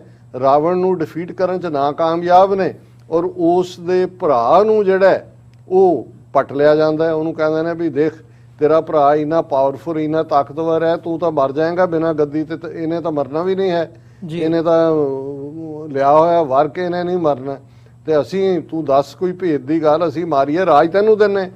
ਔਰ ਉਹਨੇ ਹੀ ਜਿਹੜਾ ਵਿਭੀਸ਼ਣ ਜਿਹਨੂੰ ਕਿਹਾ ਜਾਂਦਾ, ਉਹਦੇ ਭਰਾ ਦਾ ਨਾਂ ਸੀ, ਉਹਨੇ ਕਿਹਾ ਜੀ ਇਹਨੇ ਮੌਤ ਜਿਹੜੀ ਹੈ ਆਪਣੀ ਧੁੰਨੀ ਦੇ ਵਿੱਚ ਬੰਨੀ ਹੋਈ ਹੈ ਕਿ ਵੀ ਜੇ ਤੀਰ ਧੁੰਨੀ ਦੇ ਵਿੱਚ ਵੱਜੇ ਤੇ ਮਰ ਜਾਏਗਾ। ਹੁਣ ਉਹ ਉਹੀ ਕੰਮ ਕੀਤਾ, ਉਹਨਾਂ ਨੇ ਖਿੱਚ ਕੇ ਤੀਰ ਮਾਰਿਆ, ਰਾਵਣ ਨੂੰ ਮਾਰਤਾ। ਹੁਣ ਇਹ ਹੈ ਕਿ ਵੀ ਜਦੋਂ ਭੇਦ ਕਰਨ ਦਾ, ਜੇ ਤੁਸੀਂ ਅੱਜ ਸਿੱਖਾਂ ਦੀ ਲੀਰੋ ਲੀਰ ਹਾਲਤ ਦੇਖੋ, ਕੱਲੀ ਧਾਰਮਿਕ ਪੱਖ ਤੋਂ ਤਾਂ 47 ਤੋਂ ਬਾਅਦ ਇਹਨਾਂ ਨੇ ਸ਼ੁਰੂ ਕਰ ਲਈ, ਕਿਵੇਂ ਇਹਨਾਂ ਨੇ ਜਾਲੀ ਕਿਸਮ ਦੇ ਬਾਬੇ ਗੁਰੂ ਖੜੇ ਕਰ ਦਿੱਤੇ, ਉਹ ਨਿਰੰਕਾਰੀ ਹੋਣ, ਰਾਧਾ ਸਵਾਮੀ ਹੋਣ, 84 80s ਤੱਕ ਪਹੁੰਚਦੇ ਆ ਉਹ ਆਸ਼ੂਤੋਸ਼ ਹੋਏ, ਭਨਿਆਰਾ ਹੋਏ, ਫਿਰ ਲੇਟ 90s ਤੱਕ ਅਸੀਂ ਸੌਦਾ ਸਾਧ। ਧਾਰਮਿਕ ਤੌਰ ਤੇ ਕਿਵੇਂ ਉਹਨਾਂ ਨੇ ਨਾਮਧਾਰੀ ਖੜੇ ਕਰ ਦਿੱਤੇ। ਅੱਜ ਵੀ ਤੁਸੀਂ RSS ਦੀਆਂ ਗੈਦਰਿੰਗ, ਇੱਥੇ ਵੀ ਸ਼ਿਕਾਗੋ RSS ਦਾ ਮੋਹਨ ਭਾਗਵਤ ਆਇਆ, ਸਭ ਤੋਂ ਅੱਗੇ ਉਹ ਜਿਹੜੀਆਂ ਭੀੜੀਆਂ ਜਿਹੀਆਂ ਪਜਾਮੀਆਂ ਪਾ ਕੇ ਤੇ ਉਹ ਗੋਲ ਪੱਗਾਂ ਬੰਨ੍ਹ ਕੇ ਚਿੱਟੀਆਂ ਕੂਕੇ ਬਿਠਾਏ ਹੋਏ ਸੀ ਨਾਮਧਾਰੀ। ਇਹੀ ਹਾਲ ਤੁਸੀਂ ਦੂਸਰੇ ਦੇਖਦੇ ਹੁਣ ਸਿਆਸੀ ਤੌਰ ਤੇ। ਔਰ ਮੈਂ ਕਿਉਂਕਿ ਲੇਟੈਸਟ ਖਬਰਾਂ 'ਚ ਅੱਜ ਕੱਲ੍ਹ ਮੇਨ ਇਸ਼ੂ ਹੀ ਇਹ ਡਿਸਕਸ ਹੋ ਰਿਹਾ, ਚਰਨਜੀਤ ਸਿੰਘ ਚੰਨੀ, ਅਮਰਿੰਦਰ ਨੂੰ ਪਾਸੇ ਕਰਕੇ ਉਹਨਾਂ ਨੂੰ ਲੀਡਰ ਬਣਾਇਆ ਜਾਂਦਾ ਹੈ। ਹਾਲਾਂਕਿ ਇੰਡੀਵਿਜੂਅਲੀ ਤੁਸੀਂ ਕੈਂਡੀਡੇਟ ਦੇ ਕਰੈਕਟਰਿਸਟਿਕਸ ਕੀ ਨੇ, ਉਸ ਦੀ ਯੋਗਤਾ ਕੀ ਹੈ, ਉਸ ਦੀ ਇਮਾਨਦਾਰੀ ਕੀ ਹੈ, ਇਸ ਦੇ ਉੱਤੇ ਤੁਸੀਂ ਤਬਸਰਾ ਕਰੋ। ਪਰ ਤੁਸੀਂ ਦੇਖੋ ਕਿ ਸਾਰੇ ਭਾਰਤ ਦਾ ਮੀਡੀਆ ਔਰ ਲੋਕਲ ਸਾਰੇ ਇਸ ਗੱਲ ਦੇ ਉੱਤੇ ਫਸਟ ਦਲਿਤ ਚੀਫ ਮਿਨਿਸਟਰ, ਫਿਰ ਆਪੇ ਹੀ ਸਵਾਲ, ਅੱਛਾ Y it couldn't B before, ਅੱਛਾ ਇਹ ਇਨਾ ਕਾਸਟ ਸਿਸਟਮ, ਅੱਛਾ। ਹੁਣ ਉਹ ਮੁਲਕ ਜਿੱਥੇ ਯੂਪੀ, ਬਿਹਾਰ, ਬੰਗਾਲ, ਤਮਿਲਨਾਡੂ ਤੱਕ ਉਹ ਇਲਾਕੇ ਨੇ ਜਿੱਥੇ ਵਿਆਹ ਦੇ ਵੇੜੇ ਜਿਹੜਾ ਦਲਿਤ ਹੈ ਉਹ ਘੋੜੀ ਤੇ ਨਹੀਂ ਚੜ੍ਹ ਸਕਦਾ ਜੀ, ਜਿੱਥੇ ਆ ਇੱਕ 2 ਸਾਲ ਦਾ ਬੱਚਾ ਕਰਨਾਟਕਾ ਦੇ ਇੱਕ ਮੰਦਿਰ 'ਚ ਹਨੂਮਾਨ ਦਾ ਮੰਦਿਰ ਹੈ ਜਿਹਦੇ 'ਚ ਉਹਨਾਂ ਨੇ ਕਿਹਾ ਸੀ ਕਿ ਦਲਿਤ ਆ ਨਹੀਂ ਸਕਦਾ, ਉਹਦਾ ਪਿਓ ਕਹਿੰਦਾ ਕੋਈ ਨਹੀਂ ਅਸੀਂ ਬਾਹਰੋਂ ਪ੍ਰੇ ਕਰ ਲੈਂਦੇ। ਉਹ ਟੌਡਲਰ ਜਿਹੜਾ ਹੈ ਉਹ ਭੱਜ ਕੇ ਅੰਦਰ ਵੜ ਜਾਂਦਾ, ਪਿੰਡ ਇਕੱਠਾ ਹੋ ਕੇ ਪਿਓ ਨੂੰ ਫੜ ਲੈਂਦਾ ਕਿ ਮੰਦਿਰ ਪੋਲਿਊਟ ਕੀਤਾ, 27,000 ਰੁਪਈਆ ਲੱਗੇਗਾ ਇਹਨੂੰ ਪਿਊਰੀਫਾਈ ਕਰਨਾ ਸਾਰਾ, ਫਲਾਣੇ ਨਾਲੋਂ ਤੂੰ ਪੇ ਕਰਨਾ। ਹੁਣ ਇਸ ਵਰਸਟ ਟਾਈਪ ਦੇ ਹਾਲਾਤ 'ਚ ਜੇ ਤੁਸੀਂ ਦੇਖੋਗੇ ਕਿ ਵੀ ਉਹਨਾਂ ਨੇ ਕਿਸ ਕਿਸਮ ਦਾ ਇਹ ਕਾਰਡ ਖੇਡਿਆ ਔਰ ਉਹਨੂੰ ਪ੍ਰੋਪੇਗੇਟ ਕੀਤਾ, ਅਦਰਵਾਈਜ਼ ਇਹ ਕੋਈ ਖਬਰ ਵੀ ਨਹੀਂ ਸੀ ਬਣਨੀ ਕਿ ਭਾਈ ਕੌਣ ਗਿਆ। ਹਾਂ, ਅਮਰਿੰਦਰ ਦਾ ਜਾਣਾ ਹੰਕਾਰੇ ਬੰਦੇ ਦਾ ਉਹ ਇੱਕ ਖਬਰ ਬਣਦੀ ਸੀ ਕਿ ਭਾਈ ਕਿਉਂ ਉਹਨੂੰ ਜਿਹੜਾ ਉਹਨਾਂ ਨੇ ਆਪਣੀ ਇਸ ਹੱਦ ਤੱਕ ਕੋਈ ਸ਼ੂ ਲਿਕਰ ਹੋਣ ਦੇ ਬਾਵਜੂਦ ਕਿਉਂ ਏਜੰਸੀਆਂ ਨੇ ਜਿਹੜਾ ਉਹਨੂੰ ਛਿੜਕ ਕੇ ਪਰੇ ਸੁੱਟਿਆ। ਲੇਕਿਨ ਤੁਸੀਂ ਦੇਖੋਗੇ ਕਿ ਸਾਰੀ ਡਿਬੇਟ ਜਿਹੜੀ ਹੈ ਇਸ ਦੇ ਉੱਤੇ ਇਹ ਹੈ ਭੇਤ ਉਹਨਾਂ ਨੇ ਪੰਜਾਬ ਦੇ ਵਿੱਚ। ਔਰ ਇਸ ਗੱਲ ਦਾ ਧਿਆਨ ਰਹੇ ਕਿ ਸਿਆਸੀ ਪਿੜ 'ਚ ਵੀ ਜਦੋਂ ਬੀਜੇਪੀ ਨੇ ਅਕਾਲੀਆਂ ਨਾਲੋਂ ਨਾਤਾ ਤੋੜਿਆ, ਪਹਿਲਾ ਐਲਾਨ ਬੀਜੇਪੀ ਪ੍ਰੈਜ਼ੀਡੈਂਟ ਨੇ ਕੀਤਾ ਸੀ ਕਿ 2022 'ਚ ਸਾਡੀ ਸਰਕਾਰ ਬਣੇਗੀ ਔਰ ਅਸੀਂ ਇੱਕ ਦਲਿਤ ਨੂੰ ਚੀਫ ਮਿਨਿਸਟਰ ਬਣਾਵਾਂਗੇ ਜੀ।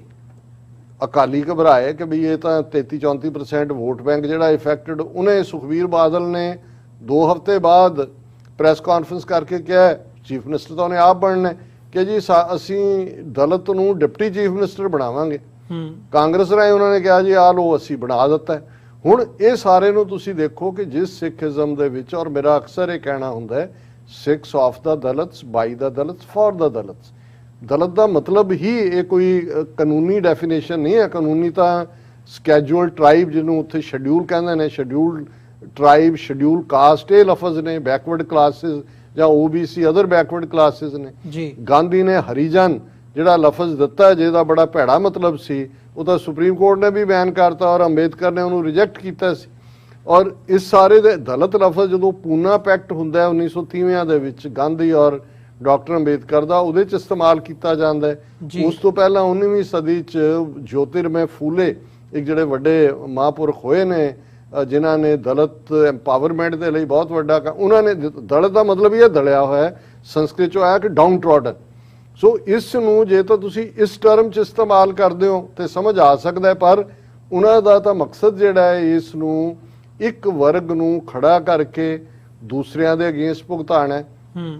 ਕਿਸਾਨ ਲਹਿਰ ਨੂੰ ਵੀ ਸੱਟ ਮਾਰਨ ਦੀ ਲਾਈਨ ਹੈ। ਜ਼ਾਹਰ ਹੈ ਪੰਜਾਬ ਦੇ ਵਿੱਚ ਮੈਜੋਰਟੀ ਦਲਿਤ ਬੇਜ਼ਮੀਨੇ ਨੇ। ਹਾਲਾਂਕਿ ਦੁਆਬੇ ਦੇ ਵਿੱਚ ਦਲਿਤ ਬਹੁਤ ਖੁਸ਼ਹਾਲ ਹੋਇਆ ਕਿਉਂਕਿ ਬਾਹਰ ਆਏ ਨੇ ਔਰ ਇਸ ਵੇਲੇ ਉਹ ਕਾਫੀ ਤਰੱਕੀ ਕਰਦੇ ਨੇ। ਹੁਣ ਕਿਉਂਕਿ ਕਿਸਾਨ ਕਾਨੂੰਨ ਜਿਸ ਕਿਸਾਨ ਵਰਗ ਨੂੰ ਜਿਹਨਾਂ 80% ਤੋਂ ਜ਼ਿਆਦਾ ਉਹ ਜਿਨ੍ਹਾਂ ਕੋਲ 5 ਏਕੜ ਤੋਂ ਵੀ ਘੱਟ ਜ਼ਮੀਨ ਹੈ ਉਹਨਾਂ ਨੂੰ ਪ੍ਰਭਾਵਿਤ ਕਰਦੇ ਨੇ। ਜ਼ਾਹਰ ਹੈ ਕਿ ਵੀ ਉਸ ਜ਼ਮੀਨ ਨੂੰ ਵਾਹੁਣ ਵਾਲੇ ਜੇ ਮੈਜੋਰਿਟੀ ਜੱਟ ਸਿੱਖ ਨੇ ਜਿਨ੍ਹਾਂ ਨੂੰ ਇਹ, ਮੈਨੂੰ ਤਾਂ ਈਵਨ ਜੱਟ ਸਿੱਖ ਕਹਿਣਾ ਵੀ ਮੈਂ ਕੰਫਰਟੇਬਲ ਨਹੀਂ ਹੁੰਦਾ, ਸਿੱਖ ਤੇ ਸਿੱਖ ਹੈ, ਲੇਕਿਨ ਜੇ ਤੁਸੀਂ ਕਿੱਤੇ ਦੇ ਲਿਹਾਜ਼ ਨਾਲ ਕਹੋ ਤੇ ਉਹ ਨੇ, ਤੇ ਹੁਣ ਇਹ ਇੱਕ ਲਾਈਨ ਖੜੀ ਕਰਕੇ ਉਹ ਇਹ ਕਹਿਣਾ ਚਾਹੁੰਦੇ ਨੇ ਕਿ ਐਜ਼ ਉਹਨੂੰ ਅੱਗੋਂ ਨੈਰੋ ਡਾਊਨ ਕਰਦੇ ਨੇ ਜੀ ਇਹ ਤਾਂ ਸਿਰਫ 22-24% ਨੇ, ਬਾਕੀਆਂ ਤੇ ਕਿਵੇਂ ਡੋਮੀਨੇਟ ਕਰਦੇ ਰਹੇ। ਸੋ ਇਹ ਹੈ ਬ੍ਰਾਹਮਣ ਦੀ ਫਾਈਨ ਲਾਈਨ। ਔਰ ਉਹਦੇ 'ਚੋਂ ਤੁਹਾਨੂੰ ਕੋਈ ਮੂੰਹ ਕਹਿੰਦਾ ਨਾਗਪੁਰ ਵਾਲਾ ਨਹੀਂ ਸੁਣੇਗਾ, ਪਰ ਜਿਵੇਂ ਉਹਨਾਂ ਨੇ ਬਿਠਾਇਆ ਹੋਇਆ ਜਿਨ੍ਹਾਂ ਨੂੰ TV ਚੈਨਲਾਂ ਦੇ ਉੱਤੇ ਔਰ ਦੂਸਰੇ, ਉਹ ਇਸ ਡਿਬੇਟ ਦੇ ਉੱਤੇ ਬੜੇ ਬੜੇ ਸੋ ਕਾਲਡ ਸਕਾਲਰ ਕੱਢ ਰਹੇ ਨੇ ਜੀ ਕੀ ਹੈ ਕਾਸਟ ਸਿਸਟਮ, ਕੀ ਹੈ, ਕਿੱਥੋਂ ਕੀ ਆਇਆ। ਇਹਨਾਂ ਨੂੰ ਆਪਣਾ ਭੁੱਲ ਗਿਆ ਵੀ ਇਹਨਾਂ ਦਾ ਤਾਂ ਸਾਰਾ ਮਨੂ ਸਮ੍ਰਿਤੀ ਖੜੀ ਜਿਹੜੀ ਹੈ ਉਹ ਕਾਸਟ ਸਿਸਟਮ ਦੇ ਉੱਤੇ ਹੈ ਔਰ ਮਨੂ ਇਹਨਾਂ ਦਾ ਰਿਸ਼ੀ ਹੈ। ਔਰ ਜਿਹੜੀ ਰਾਮਚਰਿਤ ਮਾਨਸ, ਤੁਲਸੀ ਰਾਮਾਇਣ, ਜਿਸ ਰਾਮ ਦਾ ਮੰਦਿਰ ਇਹਨਾਂ ਨੇ ਅਯੁੱਧਿਆ 'ਚ ਮਸੀਤ ਢਾ ਕੇ ਬਣਾਇਆ, ਉਹਦਾ ਇਹ ਤਾਂ ਰੋਜ਼ ਹਰ ਹਿੰਦੂ ਘਰ 'ਚ ਪੜ੍ਹਿਆ ਜਾਂਦਾ ਹੈ ਕਿ ਉਹ ਤੁਸੀਂ ਜਦੋਂ ਇਹ ਦੇਖਦੇ ਹੋ ਕਿ ਭਾਈ ਢੋਰ ਢੋਲ ਸ਼ੂਦਰ ਔਰ ਨਾਰੀ ਚਾरों ताड़न के अधिकारी कि भाई वो शूदर होए ढोल होए औरत होए और ਜਿਹੜੇ ਨੇ ਇਹ ਪਸ਼ੂ ਹੋਏ ਇਹ ਸਾਰੇ ਮਾਰੇ ਜਾਣ ਦੇ ਕਾਬਲ ਨੇ। ਸੋ ਉਦੋਂ ਤੁਹਾਨੂੰ ਦਲਿਤ ਜਾਂ ਇਹ ਲਫ਼ਜ਼ ਨਜ਼ਰ ਨਹੀਂ ਆਉਂਦਾ। ਸੋ ਇਹ ਇੱਕ ਉਹ ਲਾਈਨ ਹੈ ਕਿ ਉਹ ਇਹ ਸਮਝ ਬ੍ਰਾਹਮਣ ਬੜੀ ਚੰਗੀ ਤਰ੍ਹਾਂ ਸਮਝਦਾ। ਇਹ ਨਹੀਂ ਵੀ ਉਹਨੂੰ ਅੱਜ ਸਮਝ ਆਈ ਹੈ। ਜਦੋਂ ਗੁਰੂ ਨਾਨਕ ਸਾਹਿਬ ਨੇ ਲਗਭਗ 10-11 ਸਾਲ ਦੀ ਉਮਰ 'ਚ ਪੰਡਤ ਦਾ ਹੱਥ ਫੜ ਲਿਆ ਸੀ ਕਿ ਮੈਂ ਇਹ ਜਨੇਊ ਨਹੀਂ ਪਾਉਣਾ ਹੈ, ਮੈਂ ਤੁਹਾਡੇ ਇਸ ਹਿੰਦੂ ਥਾਟ ਦੇ ਨਾਲ ਨਹੀਂ ਹੈ, ਉਦੋਂ ਹੀ ਬ੍ਰਾਹਮਣ ਨੂੰ ਸਮਝ ਆ ਗਈ ਸੀ ਵੀ ਇਹ ਤਾਂ ਖਤਰਾ ਆ ਗਿਆ, ਇਹ ਚੈਲੰਜ ਹੋ ਗਿਆ। ਔਰ ਇੱਕ ਲੰਬੀ ਹਿਸਟਰੀ ਹੈ ਕਿ ਲਗਭਗ 250 ਸਾਲ ਗੁਰੂ ਸਾਹਿਬਾਨ ਦੇ ਜੀਵਨ ਕਾਲ ਦੇ ਦੌਰਾਨ ਕਿਵੇਂ ਬ੍ਰਾਹਮਣਵਾਦੀ ਫੋਰਸਿਸ ਨੇ ਸਿੱਖੀ ਦੇ ਇਸ ਥਾਟ ਨੂੰ ਖਤਮ ਕਰਨ ਦੇ ਲਈ ਚਾਲਾਂ ਚੱਲੀਆਂ, ਕੰਸਪੀਰੇਸੀਜ਼ ਕੀਤੀਆਂ। ਪਰ ਇਸ ਸਾਰੇ ਪੀਰੀਅਡ 'ਚ 5 ਸਦੀਆਂ 'ਚ ਬ੍ਰਾਹਮਣ ਦੇ ਕੋਲ ਪੋਲੀਟੀਕਲ ਪਾਵਰ ਨਹੀਂ ਸੀ ਆਈ। ਉਹ ਉਹਨਾਂ ਕੋਲ 15 ਅਗਸਤ 1947 ਨੂੰ ਆਈ ਔਰ ਇਮੀਡੀਏਟਲੀ ਫੌਰਨ ਬਾਅਦ 10 ਅਕਤੂਬਰ 1947 ਨੂੰ ਜਿਹੜਾ ਸਰਕੂਲਰ ਪੰਜਾਬ ਦਾ ਗਵਰਨਰ ਚੰਦੂ ਲਾਲ ਤ੍ਰਿਵੇਦੀ, ਭਾਰਤ ਦਾ ਹੋਮ ਮਿਨਿਸਟਰ ਪਟੇਲ ਔਰ ਨਹਿਰੂ ਪ੍ਰਧਾਨ ਮੰਤਰੀ ਜਾਰੀ ਕਰਦੇ ਨੇ ਕਿ Sikhs are a criminal tribe and a menace to the law abiding Hindus, ਕਿ ਇਹ ਕ੍ਰਿਮੀਨਲ ਜਰਾਇਮ ਪੇਸ਼ਾ ਕਬੀਲਾ ਹੈ ਔਰ ਇਹ ਕਾਨੂੰਨ ਮੰਨਣ ਵਾਲੇ ਹਿੰਦੂਆਂ ਲਈ ਖਤਰਾ ਨੇ। ਔਰ ਇਹਨਾਂ 75 ਸਾਲਾਂ 'ਚ ਤੁਸੀਂ ਦੇਖ ਲਓ ਕਿ ਔਰ ਇਹੀ ਕਾਰਨ ਸੀ ਕਿ ਜਦੋਂ ਜੂਨ ਦੇ ਪਹਿਲੇ ਹਫਤੇ ਅਕਾਲ ਤਖਤ ਸਾਹਿਬ, ਦਰਬਾਰ ਸਾਹਿਬ, 37 ਇਤਿਹਾਸਕ ਗੁਰਦੁਆਰਿਆਂ ਤੇ ਟੈਂਕਾਂ ਤੋਪਾਂ ਨਾਲ ਹਮਲਾ ਕੀਤਾ ਜਾਂਦਾ ਹੈ ਤੇ ਪਾਕਿਸਤਾਨੀ ਪੰਜਾਬ ਦੇ ਵਿੱਚ ਬੈਠੇ ਸ਼ਾਇਰ ਅਫਜ਼ਲ ਅਹਿਸਨ ਰੰਧਾਵਾ ਜਿਹੜੇ ਪੰਜਾਬ ਦੀ ਧਰਤੀ ਦੇ ਪੁੱਤਰ ਸਨ, ਉਹਨਾਂ ਨੇ ਉਸ ਦਰਦ ਨੂੰ, ਪੀੜ ਨੂੰ ਮਹਿਸੂਸ ਕਰਦਿਆਂ ਜਿਹੜੀ ਨਜ਼ਮ 9 ਜੂਨ 1984 ਨੂੰ ਲਿਖੀ, ਨਵਾਂ ਘੱਲੂਘਾਰਾ, ਤੇ ਉਹਦੀ ਇੱਕ ਲਾਈਨ ਉਹ ਸਾਰੀ ਕਹਾਣੀ ਨੂੰ ਕਹਿੰਦੀ ਹੈ ਕਿ ਵੈਰੀਆਂ ਕੱਢ ਵਿਖਾਲਿਆ 5 ਸਦੀਆਂ ਦਾ ਵੈਰ। ਸੋ ਇਹ ਪੋਲੀਟੀਕਲ ਪਾਵਰ ਇਹਨਾਂ ਕੋਲ 75 ਸਾਲ ਤੋਂ ਹੈ। ਔਰ ਉਹਨਾਂ ਨੇ ਹਰ ਲਿਹਾਜ਼ ਦੇ ਨਾਲ, ਜਿਵੇਂ ਮੈਂ ਪਾਂਡੇ ਦੀ ਕਿਤਾਬ ਨੂੰ ਕੋਟ ਕੀਤਾ ਹੈ ਕਿ ਉਹਦੇ ਮੈਮੋਇਰਸ ਨੇ, ਉਹਨੇ ਕਿਹਾ ਵੀ ਇਹ ਕੰਟਰਾਈਵ ਕੀਤੀ ਗਈ ਸਿਚੁਏਸ਼ਨ, ਉਹ ਸਿੱਖਾਂ ਨੂੰ ਜਿਹੜਾ ਹੈ ਉਹਨੇ ਕਿਹਾ ਵੀ ਮੈਂ ਤਾਂ 8 ਮਹੀਨੇ ਬਾਅਦ ਮੈਂ ਤਾਂ ਰਿਜ਼ਾਈਨ ਉਹਨੇ 27 ਜੂਨ ਨੂੰ ਕਰ ਦਿੱਤਾ। ਹੁਣ ਮੈਂ ਕਿਹਾ ਜੀ ਪੰਜਾਬ 'ਚ ਕੁਝ ਵੀ ਐਸਾ ਨਹੀਂ ਹੈ, ਪਰ ਉਹਨਾਂ ਨੇ ਇੱਕ ਨੈਰੇਟਿਵ ਬਿਲਟ ਕੀਤਾ ਜਿਹੜਾ ਐਂਟਾਈ ਸਿੱਖ, ਔਰ ਉਹਨੂੰ ਕੀਤਾ ਕਿਉਂਕਿ ਉਹਨਾਂ ਨੂੰ ਇਹ ਨਜ਼ਰ ਆਉਂਦਾ ਸੀ ਦਿੱਲੀ ਦੀ ਇੰਦਰਾ ਗਾਂਧੀ ਔਰ ਉਹਨਾਂ ਨੂੰ ਕਿ ਜੇ ਇਸ ਮੁਲਕ ਦੇ ਵਿੱਚ ਕੋਈ ਇਫੈਕਟਿਵ ਚੈਲੰਜ ਹੈ ਤੇ ਸਿੱਖ ਕੌਮ ਵੱਲੋਂ ਹੈ। ਅਸੀਂ ਵੀ ਬ੍ਰਾਹਮਣਵਾਦ ਦੇ ਉਸ ਚੈਲੰਜ ਨੂੰ ਕਬੂਲਿਆ ਔਰ ਇਹਨਾਂ 4 ਦਹਾਈਆਂ ਦੇ ਵਿੱਚ ਅਸੀਂ ਆਪਣਾ ਇਹ ਸਾਬਤ ਕੀਤਾ ਹੈ ਕਿ ਅਲਟੀਮੇਟਲੀ ਹੁਣ ਸਿੱਖ ਕੌਮ ਖਾਲਿਸਤਾਨ ਲਿਬਰੇਟ ਕਰਵਾ ਕੇ ਰਹੇਗੀ ਔਰ ਇਹ ਬਹੁਤ ਸਾਰੀਆਂ ਇੰਟਰਨੈਸ਼ਨਲ ਡਿਵੈਲਪਮੈਂਟਸ ਉਸ ਖਿੱਤੇ 'ਚ ਉਹ ਸਾਡੇ ਇਸ ਮਕਸਦ ਦੀ ਪੂਰਤੀ ਵੱਲ ਜਿਹੜੀਆਂ ਨੇ ਉਹ ਸਹਾਈ ਹੋਣਗੇ। ਜੀ ਡਾਕਟਰ ਸਾਹਿਬ, ਬਿਲਕੁਲ ਜਿਹੜੀ ਤੁਸੀਂ ਗੱਲ ਕੀਤੀ ਹੈ ਇਹ ਰਿਜ਼ੋਲਵ ਕਰਨ ਦੇ ਤੌਰ ਤੇ ਬੜੀ ਉਹ ਹੈਗੀ ਆ, ਇੱਕ ਤੁਸੀਂ ਕਰਦੇ ਵੀ ਹੋ ਤੇ ਹੈ ਵੀ, ਪਰ ਜਦੋਂ ਅਸੀਂ ਪ੍ਰੈਕਟੀਕਲੀ ਦੇਖਦੇ ਹਾਂ, ਜਿਵੇਂ ਮੈਂ ਜ਼ਿਕਰ ਕੀਤਾ ਵੀ ਪੰਜਾਬ ਦੀ ਧਰਤੀ ਤੇ ਉਹ ਪੰਜਾਬ ਦੀ ਸਿਆਸਤ ਹੋਵੇ, SGPC ਹੋਵੇ, ਤੁਹਾਡੇ ਇੰਸਟੀਚਿਊਟਸ ਹੋਣ, ਉਹ ਸਾਰਾ ਕੰਮ ਜਿਹੜਾ ਆ ਉਹ ਨਿਗਾਰ ਵੱਲ ਨੂੰ ਜਾਂਦਾ ਨਜ਼ਰ ਆਉਂਦਾ। ਡਾਇਸਪੋਰਾ ਦੇ ਵਿੱਚ 1984 ਤੋਂ ਬਾਅਦ ਸਿੱਖ ਬਾਹਰਲੇ ਮੁਲਕਾਂ ਦੇ ਵਿੱਚ ਆ ਕੇ ਵਸੇ ਆ, ਇੱਥੇ ਆਪਣੀ ਸਟਰਗਲ ਵੀ ਤੋਰੀ ਰੱਖੀ ਹੈ ਤੇ ਨਾਲ ਹੀ ਨਾਲ ਜਿਹੜੀ ਆਵਾਜ਼ ਹੈ ਉਹ ਵੀ ਚੁੱਕਦੇ ਆ। ਪਰ ਐਟ ਦ ਸੇਮ ਟਾਈਮ ਹੁਣ ਉਹ ਹਡਸਨ ਇੰਸਟੀਚਿਊਟ ਦੀ ਰਿਪੋਰਟ ਹੋਵੇ, ਕੈਨੇਡਾ ਦੇ ਵਿੱਚ ਅਸੀਂ ਸਪੈਸ਼ਲ ਰਿਪੋਰਟ ਪਿਛਲੇ ਸਾਲ ਦੇਖੀ ਹੈ ਜਸਟਿਨ ਟਰੂਡੋ ਦੇ ਜਾਣ ਤੋਂ ਬਾਅਦ ਕਿਵੇਂ ਵਿਰੋਧ ਕੀਤਾ ਗਿਆ। ਇੰਗਲੈਂਡ ਦੇ ਵਿੱਚ ਹੁਣ ਰੀਸੈਂਟ ਜਿਹੜੀ ਖਬਰ ਹੈ 3 ਸਿੱਖ ਨੌਜਵਾਨਾਂ ਨੂੰ ਕਿਵੇਂ ਮਤਲਬ ਇੱਥੋਂ ਐਕਸਟ੍ਰੈਡਾਈਟ ਕਰਨ ਦੀ ਜਿਹੜੀ ਲਾਈਨ ਹੈ, ਸੋ ਮਤਲਬ ਇੱਥੇ ਤੱਕ ਕਿਵੇਂ ਪ੍ਰੈਸ਼ਰ ਬਿਲਡਿੰਗ ਹੈ ਜਿਹੜੀ ਗਵਰਨਮੈਂਟ ਲੈਵਲ ਦੇ ਉੱਤੇ ਕੀਤੀ ਜਾਂਦੀ ਹੈ, ਡਿਪਲੋਮੈਟਿਕ ਵੀ ਤੇ ਹੋਰ ਤਰੀਕਿਆਂ ਦੇ ਰਾਹੀਂ ਵੀ। ਸੋ ਕਿਤੇ ਨਾ ਕਿਤੇ ਉਹ ਮਾਹੌਲ ਨਹੀਂ ਬਣਦਾ ਨਜ਼ਰ ਆ ਰਿਹਾ ਜਾਂ ਉਹ ਚੀਜ਼ ਨਹੀਂ ਗਰਾਊਂਡ ਦੇ ਉੱਤੇ ਦੇਖਣ ਨੂੰ ਮਿਲ ਰਹੀ ਜਿੱਥੇ ਅਸੀਂ ਇਹ ਕਹਿ ਸਕਦੇ ਹੋਈਏ ਕੁਝ ਟੈਂਜੇਬਲ ਕੌਮ ਦੇ ਹੱਥ ਦੇ ਵਿੱਚ ਹੋਵੇ ਵੀ ਜੀ ਹਾਂ ਅਸੀਂ ਅੱਗੇ ਵਧ ਰਹੇ ਹਾਂ ਜਾਂ ਇਸ ਰਸਤੇ ਦੇ ਉੱਤੇ ਅਸੀਂ ਆਪਣੀ ਮੰਜ਼ਿਲ ਤੱਕ ਪਹੁੰਚ ਸਕਦੇ ਹਾਂ। ਦੇਖੋ, ਮੈਂ ਸਮਝਦਾ ਵੀ ਸ਼ਾਇਦ ਸਿੱਖ ਕੌਮ ਦੇ ਇੱਕ ਵੱਡੇ ਹਿੱਸੇ ਨੂੰ ਜਦੋਂ ਸ਼ੀਸ਼ੇ 'ਚ ਦੇਖਦੇ ਨੇ ਤੇ ਆਪਣੀ ਤਾਕਤ ਦਾ ਅਹਿਸਾਸ ਨਹੀਂ ਹੁੰਦਾ। ਸਾਡੇ ਦੁਸ਼ਮਣ ਨੂੰ ਇਹ ਅਹਿਸਾਸ ਬਹੁਤ ਚੰਗੀ ਤਰ੍ਹਾਂ, ਇਹੀ ਕਾਰਨ ਹੈ ਕਿ ਸ਼ਾਇਦ ਸਾਡੀ ਕਿਸਾਨ ਲੀਡਰਸ਼ਿਪ ਦਾ ਇੱਕ ਵੱਡਾ ਤਬਕਾ ਇਹਨੂੰ ਮਹਿਜ਼ ਕਿਸਾਨੀ ਕਾਨੂੰਨਾਂ ਤੱਕ ਮਹਿਦੂਦ ਰੱਖ ਕੇ ਬਹੁ ਗਿਣਤੀ ਨੂੰ ਖੁਸ਼ ਕਰਨਾ ਚਾਹੁੰਦਾ ਹੈ ਕਿ ਜੀ ਅਸੀਂ ਖਾਲਿਸਤਾਨ ਜਾਂ ਸਿੱਖ ਆਈਡੈਂਟੀਟੀ ਜਾਂ ਪੰਜਾਬ ਦੀ ਆਈਡੈਂਟੀਟੀ ਨਾਲ ਇਸ ਨੂੰ ਨਹੀਂ ਜੋੜਿਆ ਹੋਇਆ। ਪਰ ਇਹਦੇ ਬਾਵਜੂਦ ਤੁਸੀਂ ਦੁਸ਼ਮਣ ਦਾ ਨੈਰੇਟਿਵ ਹਰ ਲੈਵਲ ਤੇ ਦੇਖੋਗੇ ਤੇ ਉਹਨਾਂ ਨੂੰ ਚੰਗੀ ਤਰ੍ਹਾਂ ਸਮਝ ਹੈ ਕਿ ਉਹ ਕਿਹਦੇ ਖਿਲਾਫ ਲੜ ਰਹੇ ਨੇ। ਟੈਂਜੀਬਲ ਦੀ ਜੇ ਗੱਲ ਕਰਨੀ ਹੋਏ, ਮੈਂ ਸਮਝਦਾ ਕਿ ਵੀ ਬੇਸ਼ੱਕ ਇਹ ਕੰਟੈਕਸਟ ਇੱਕ ਡਿਫਰੈਂਟ ਸੀ ਜਦੋਂ ਅਲਾਮਾ ਇਕਬਾਲ ਨੇ ਇਹ ਕਿਹਾ ਸੀ कि क्या बात है कि हस्ती मिटती नहीं हमारी, सदियों रहा है दुश्मन दौरे जमा हमारा। कि भाई साडी देखण वाली गल ये नहीं है कि भी असी जून 84 के हमले तो हुण तक खालिस्तान डिलीवर क्यों नहीं कर सके। सब तो मुअज़्ज़े वाली गल ये है कि इन्ने चैलेंजेस सारी हुकूमत एक छोटी जही कौम नूं 2 करोड़ की कौम जिहड़ी उन्हां दे कब्जे च है उत्थे ਉਸ ਨੂੰ ਦਬਾਉਣ ਦੇ ਲਈ ਉਹਨਾਂ ਨੇ ਕਿਵੇਂ ਹਰ ਹਰਬਾ ਵਰਤਿਆ ਹੋਇਆ, ਲੇਕਿਨ ਸਿੱਖ ਕਿਵੇਂ ਹਰ ਪਾਸੇ ਆਪਣੀ ਤਾਕਤ ਦਾ ਮੁਜ਼ਾਹਰਾ ਕਰਦੇ ਨੇ। ਜਿਵੇਂ ਕੋਵਿਡ-19 ਦੇ ਚਲਦੇ ਅਸੀਂ ਸਮਝਦੇ ਹਾਂ ਕਿ ਹਿਊਮੈਨਿਟੇਰੀਅਨ ਐਸਪੈਕਟ ਸਿੱਖਾਂ ਦਾ ਦੁਨੀਆ ਭਰ ਨੇ ਦੇਖਿਆ ਜੀ। ਜਿੱਥੇ ਬੜੇ ਬੜੇ ਮੁਲਕ ਭਾਰਤ ਦੇ ਐਮਬੈਸੀਆਂ ਕੌਂਸੂਲੇਟ ਬੰਦ ਕਰਕੇ ਦੌੜ ਗਏ ਔਰ ਉਹਨਾਂ ਨੇ ਉੱਥੇ ਸਿੱਖਾਂ ਦੇ ਗੁਰਦੁਆਰੇ ਜਿਹੜੇ ਨੇ ਉਹ ਇਕੱਲੇ ਫੂਡ ਸੈਂਟਰ ਨਹੀਂ ਬਣੇ, हर लिहाज दे नाल हर किस्म की जिहड़ी लोड़ींदी शै मुहैया कराना दुनिया भर च सिखां ने अपनी पछाण बनाई। इसे तरह जो क्राइसिस भावें अज साडे कोल रैड क्रॉस या दूजे की असीं गल करदे हां, साडीआं जथेबंदियां यूनाइटेड सिक्स, खालसा एड, वो सुनामी होए, वो हेती दा अर्थक्वेक होए और हुण कोविड-19 दे चलदे आ जां सीरीयन क्राइसिस होए कि जां रोहिंग्या मुसलमानां दा पार्ट होए, ये हर पासे चले जाना जिथे हुकूमत फेल हुंदी है। एक ऐसा कि ये छोटी गल है, बहुत वड्डा मौजूद है। इस तरह पोलीटिकली इहदे बावजूद हिंदू तवियां दा रथ जिहड़ा मोदी ने 2014 च अश्वमेघ यग दा घोड़ा छड्ड के उहदे ते सवार होया, जे उहनूं किते रोकिया गया तो पंजाब च रोकिया गया। जिहदे बावजूद वो टिल ला रहे ने, पंजाब च उहनां दीयां जड़ां नहीं लग रहीआं। उस 2014 च भी बेशक आम आदमी पार्टी मुड़ के केजरीवाल उन्हां दी जो आम आदमी पार्टी सी टीम ही निकलिया बीजेपी और कांग्रेस तो बाद हिंदू तवियां दी, लेकिन 4 सीटां उस पीरीयड च एक अननोन पार्टी नूं पंजाब दे विच दवा देनी है।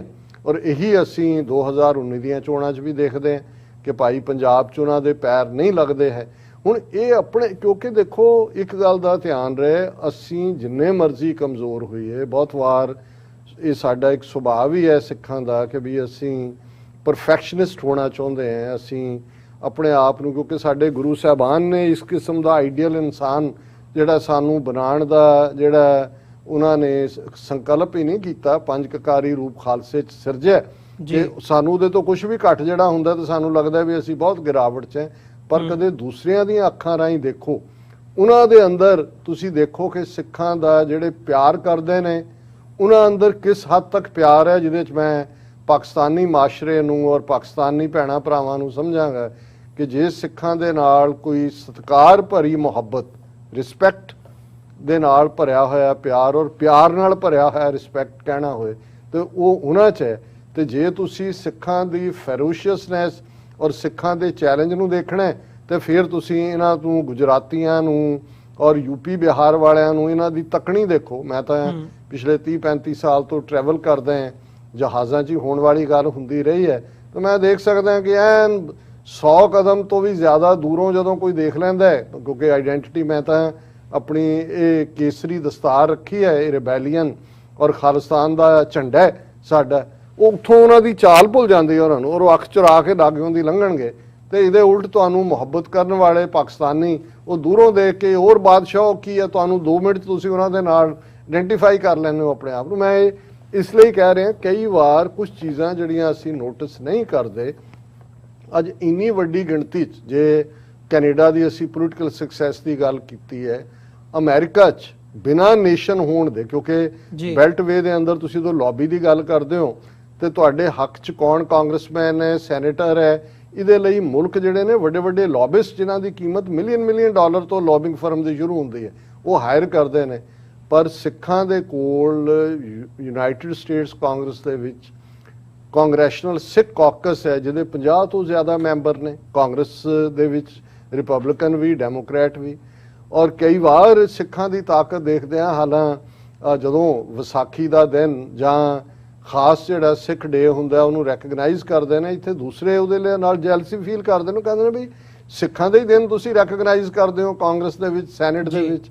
ਇਸੇ ਤਰ੍ਹਾਂ ਜੇ ਉਹਨਾਂ ਨੇ ਸਾਡੇ ਤੇ ਜ਼ੁਲਮ ਕੀਤੇ, ਜੂਨ 84 ਦਾ ਘੱਲੂਘਾਰਾ, ਨਵੰਬਰ 84 ਦਾ ਜੈਨੋਸਾਈਡ, ਕਿੰਨੀਆਂ ਅਮਰੀਕਾ ਦੀਆਂ ਸਟੇਟਾਂ ਨੇ ਜਿਨ੍ਹਾਂ ਨੇ ਐਜ਼ ਏ ਜਿਹੜਾ ਉਹਨੂੰ ਜੈਨੋਸਾਈਡ ਤਸੱਵਰ ਕਰਨ ਵਾਲੇ ਰੈਜ਼ੋਲੂਸ਼ਨ ਕੀਤੇ ਨੇ।